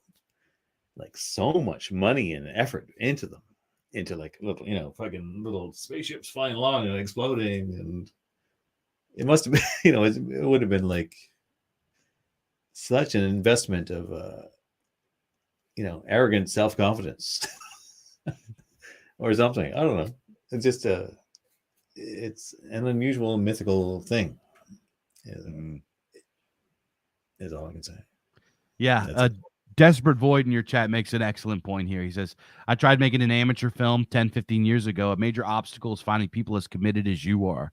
This is the thing with everything. You talk about this for a minute. I'll be right back. Yeah. This is like the thing with everything. Any sort of endeavor like this, any sort of like creative endeavor, is finding somebody that's willing to get obsessed with you and fall in love with the thing as much as you love it and put in the work. Usually the guys that are like really bright and have like that's the same motivation as you have their own visions that they want to do. So it's hard to get guys on the same page for something. You know what I mean? So it's tough. It's tough. Sometimes I wish I could like clone myself or like buy some slaves or something, because that would make my life so much easier. It's just have some slaves. Yeah. Because it's like, I got buddies online. Like, I'm sure there's guys in the chat here that would be as nutty and obsessed with it as I am. But to like, people that I know in real life, the people around me, they're, they just want to hang out and drink beer and go to work and go home and go to sleep. And, they're not really into it. They might be like, yeah, that's a cool idea. And they'll like watch it and like it, but they're not going to, they're not going to be like me. Like I have a costume for my character in this film coming up. And there are times that I sit there and I just put the costume on and I talk to myself as the character, just to like, because I've never acted before. So I'm just kind of practicing acting and trying to become this character, to the best of my ability, because I have no idea what I'm doing. And most people don't have that level of commitment where they're willing to do something as nutty and weird as that. Like my wife will open the door and see that I'm in costume sitting there. And she's like, my wife's cool though. She's not, weird about it. Yeah. Most wives get a little bit nervy when you're doing something like an extreme investment of time and you're like with an untold payoff. They certainly don't like that so much generally. I believe you're very lucky with your wife in that regard, from what you've told me in the past. I mean, I've had things that have paid off, even still, and then still I get a lot of skepticism when I say I'm going to do this now. But apparently you don't have that problem, yes? No, yeah, well, yeah, I do enough that the bills get paid, and also, um, I think my wife enjoys like enjoys the flex of saying that hey, my husband does this and that. You know what I mean? So I don't know. My wife does not say shit about any of that. She would No, not fucking no. She would not say a fucking word about it. she's Anyway. not proud of you. Does she know that her husband is a published author? Yeah, I mean, she doesn't give a shit about that. She does not give a shit about any of No. that. Not, no, nothing. Not a fucking. It's That's like a big deal. No, she doesn't give a shit about that. No, nothing. No. Well, I mean, she's perfectly fine and an excellent wife, to be honest, as I knew she would be when I chose her as a wife. She's a sweet person, a family-oriented, sweet person, but she does not understand things like science fiction or, you know, these things we're into. Any of this talk we've done so far tonight, she would consider that fucking fairyland. She would say, "What's this fucking bullshit?" She would not have a second of time for any of it. Yeah. Okay. Great. Did you reorganize the closet, or was there fucking? Well, it's not exactly like that, but I mean, maybe she would be sort of appreciate it at a certain level. I shouldn't, not entirely, but generally speaking, this is a hobbyist activity in her eyes, I would say. Yeah. Nothing serious. And as far as I can see, and with what you're doing, you feel like it's your true legacy, as though I'm to believe my activity in the fucking making the logo cornflower blue is my real life objective. Yeah. I mean, Yeah. It's tough. Yeah. Here's I do like to my wife. That's not tough. It's fine. It's perfectly fine. I don't expect her to understand anything. I don't expect anything from anybody else. It's just like, yeah, it's a lot of times I'm like, yo, because sometimes I will make her sit and like I rant and I'll give her one of my ideas and I'll talk for like 20 minutes straight and I can just tell. And she loves that, does she? She loves it? Yeah. No, hell no. No, she pretends like to suffer through it, but she doesn't. When I'm in that stage, when I'm in the crazy stage, she wants. They're women too, right? When they're women, they really are, and it's understandable. They have to be practical. They'd be like, "How are we going to feed these kids? What's this fucking bullshit? What's this stupid shit you're talking about?" Yeah, it's like I'll be like, "Hey, I got this coming up," and blah, blah, blah. She's like, "Okay, good. Well, this bill's due on Tuesday, so we gotta." It's like, okay, just like. Yeah, just the way that it is. It's all right. She keeps track of all that. You do what you can to make you make ends meet, etc. And that's fine. And we do, right? Obviously, but I don't expect her to get really into it or anything. I do not expect that. Yeah, and she doesn't. But yeah, I do think she is curious about it, and is like, "Oh, you're going out." Like even tonight, it was like, "I'm gonna go." She's like, "Who are you talking to?" So I think, how am I going to explain this? And I'm like, okay, is this fucking crazy guy? He's also a publishing pope, and she's like, "What are you going to talk about?" And I was like, "I don't know." So is she Irish? Your wife's Irish? She is, yeah. Which is like great. Like Ireland Irish, or like Irish, like Ireland Irish is gonna be, yeah, truly, and like to the point even where I had to like stop her recently from injecting too much anti-British Empire stuff into the kids. I was just like, take it easy on that.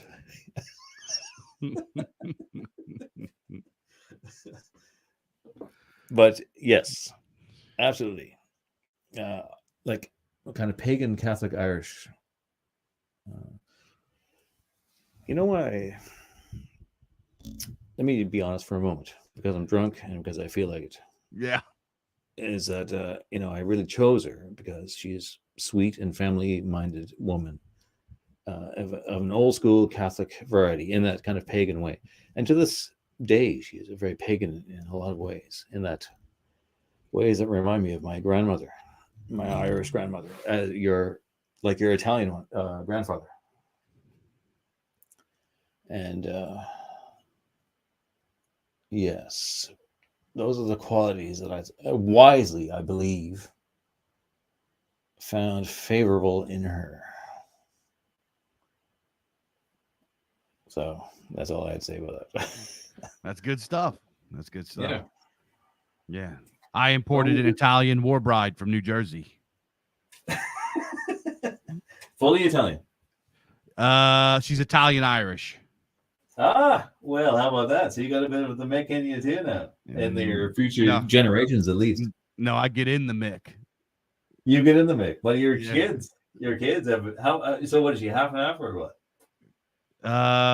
No, I think she's. I'm not sure.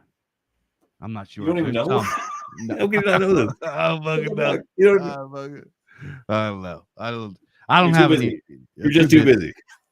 Dude, you fucking too busy to learn how Irish she is. Yeah. Yeah. Yeah. So, honey, I'm 50. I don't got time for this. Yeah. The Irish are great in a way. They're very practical people.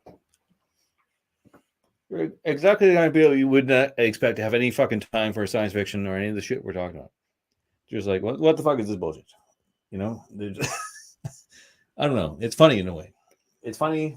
Sometimes it's lame, but it's overall enjoyable because the practicality of their day-to-day momentum.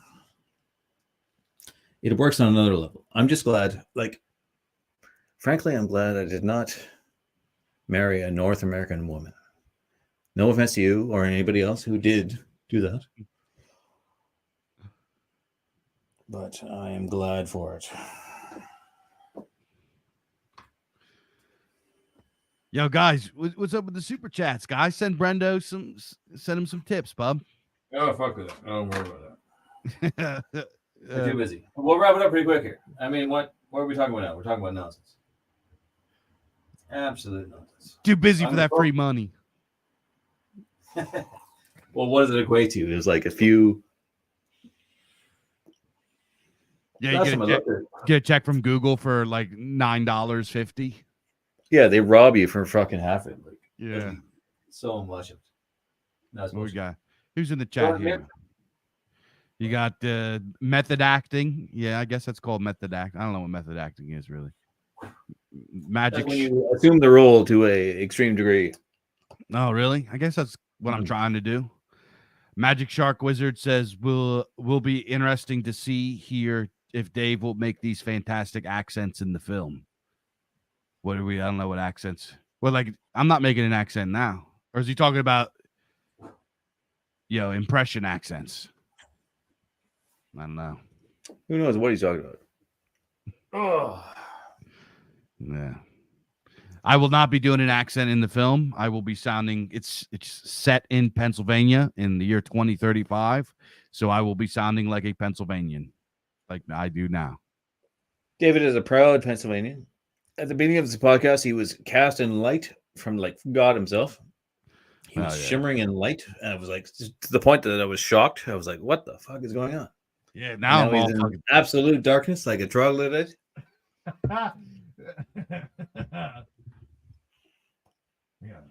Shocking, a shocking scenario. Where's my fucking yawn?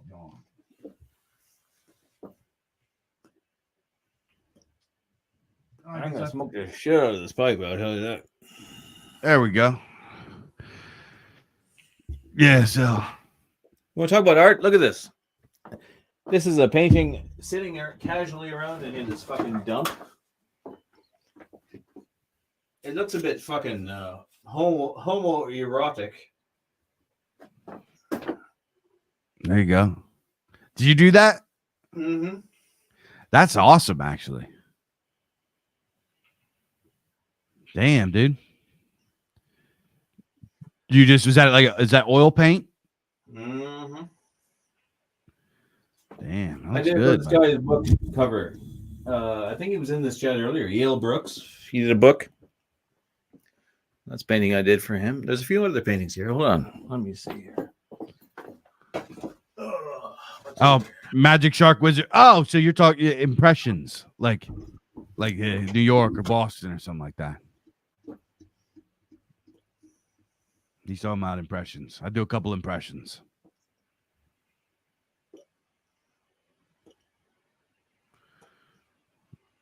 Let's see some more art, bud. I want to see it. I thought you were pulling something out. Shit. I thought you're pulling it out, bub. that one was like staring me in the face for a while there. I forgot about that fucking thing. Yeah, that's a good one actually. Oh, what's on it? Hold on. Let's see. Yeah, you should sell me one. This one's not so good. This one's shit actually. Yeah, fuck that one. Let's see it. Come on, at least let me see it. No, it's shit. There is some good ones. Hold on. Oh, look at this one. Can you see this? This may not show up so good. That's No, awesome. It won't show up that good. Can you see it? Yeah, that looks good, bud. He's got like, was that a sword? It's supposed to be like yeah, sword. He's leaning on a sword, yeah. You can't see it that good. No shit. Before, this is where I would have done all my paint. I mean, I haven't paint. I paint generally digitally now if I feel like painting. So I don't. It's been a while since I've been out here painting or anything. How much would you sell one of them paintings for? That one was for kicks, and that one was for a book cover, so it wasn't that much. But that's why I do them. Generally, I would do them on the computer now, really. But I've always done illustration gigs. I mean, from start to finish. I'm trying to buy one. How much? Well, I'll make you a specific one if you want. An oil painting. I mean, that's gonna be expensive. I'd rather. No, it doesn't have to be that expensive. It may not be. How much are you willing to pay? No, that's the question. I like the one with the giant, and he's like looking at the moon. Oh, the E.L. Brooks one. Is it? The earlier one. This one? Yeah. What would you? What do you want for that? You want it? Yeah, I'll buy that one. Yeah, I like that one. I don't know. Well, what would you pay for it? That's the question. Yeah. Well, it's sitting around here doing fuck all. So, oh shit, I'm hooked on this fucking thing. What? I mean, you name a price, and I'll unload it. No, because I don't want to insult you, because I'm well, I'm a hustler. You are a hustler. Oh, we got a super chat. Look at that, $10. Hail from ML Wiz. Who's that? Do you know that person? ML Wiz. I've seen the name. You had unlimited budget. What kind of video game would you make? Well, as it happens, David are you still making the video game or what? Yes, we are. That's Grim Earth. We have an action RPG that's being made now. Unlimited budget. That's a different situation. Grim Earth, we're trying to make it with a very limited budget, and it's going to be very good. It's already very good. It's going to be a lot of fun.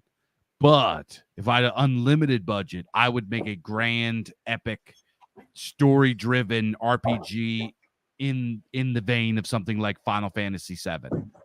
Beautiful music, great graphics, all that stuff. Yeah. Like a JRPG, but Western. Yes, and I am actually in the process of making a video game as well. Although I'm not actually making it, some other guy's making it. However, I've been busy out here for ages making the music for it. With your SG, what kind of SG is that? Is that an Epiphone? Something like that, yeah.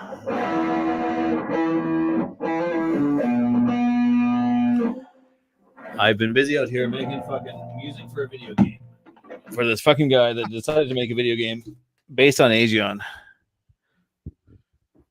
And I've been doing it day after day for about at least 2 weeks.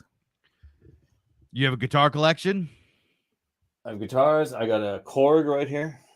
I got drums over there. I've been doing it all. But Is that your only electric, the SG? yeah, and I got the bass guitar over here. The acoustic bass. Let me all right, give me 1 second. I'll break out the guitars here real quick. Okay.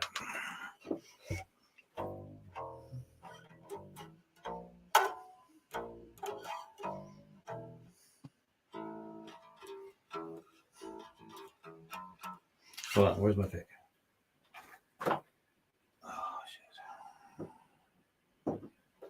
Can't find it.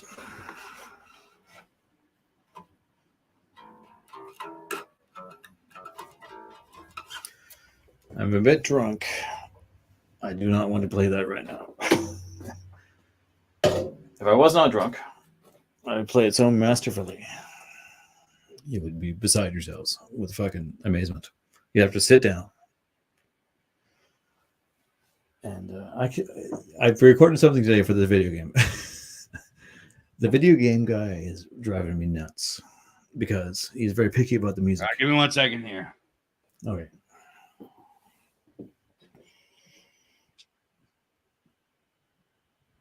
And I made like 6 tracks of music. I can't tell so far. Are they garbage or are they fucking the greatest thing you've ever heard? I'm not sure. It's one of the two. All right, 1 second here. I'm trying to. Video game. Lander says video game guy. He's not the boss. He is the boss. He's making this video game based on Aegeon, based on Ramek from Aegeon. It's an Aegeon video game, and he's done it all himself. He's done a lot of work on his own. All I have to do is do the music. Here's a few of my electrics here. I got this by SG. This is it's like a LTD Viper copy. It's actually a Harley Benton. Yeah, cool. Yeah. Yeah, nice. I did some aesthetic modifications to it. I actually love this guitar. You guys out there just like, you don't got the money for a real nice guitar. I actually highly recommend these Harley Bentons. It's actually pretty great. Yeah, that's what I have. Harley Benton. Mine's a Harley Benton too. Yeah. Oh, it is? Yeah, SG imitation. It's got like When a you've got set fucking, in neck. It feels almost like a set neck. Yeah. Mine's same. Oh, there you go. Yeah. When you got Angus Young and fucking Tony Iommi owning a certain kind of guitar, you've got to get it. The only thing I don't like about it is the frets go down in, whereas like the Gibson, the frets stop like at the heel right here. You know what I mean? All right, give me 1 second here. And then I have another one of my electrics. I have a Schecter 7-string Avenger Elite Series. This is a beautiful guitar. This has it's a neck through. It's one piece. I believe it's an alder body 7-string. And then I have very nice. My beater. I got an LTD V right here.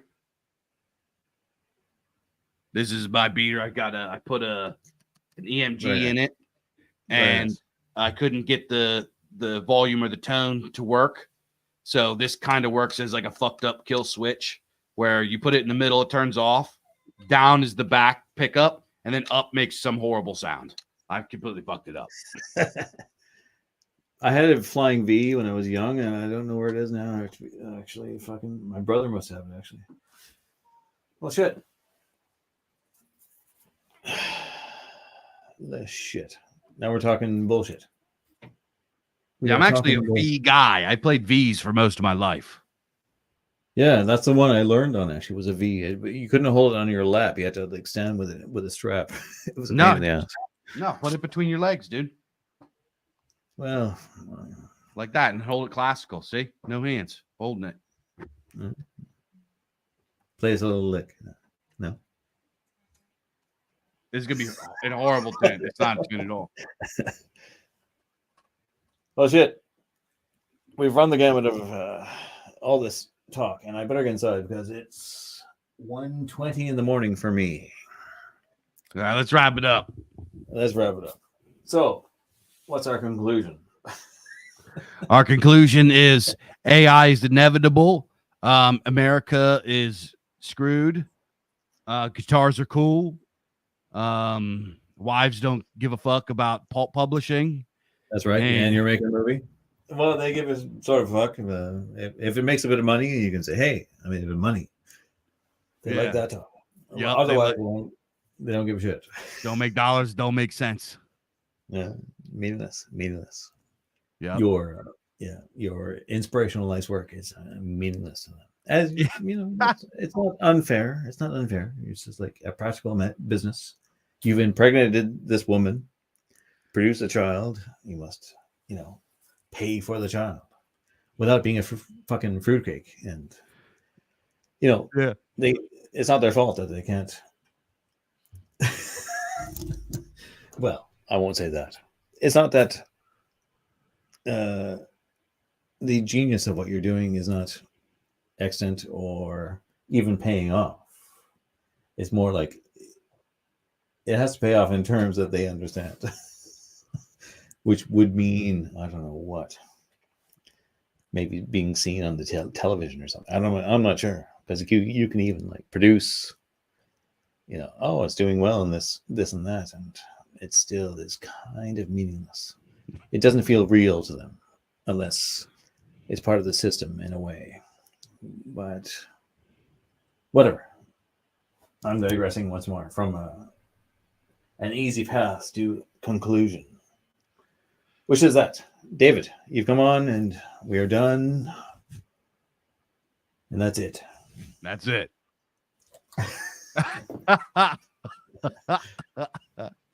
So goodbye, suckers. Hey? Y'all take care, everybody. Hails and blessings. Bye-bye.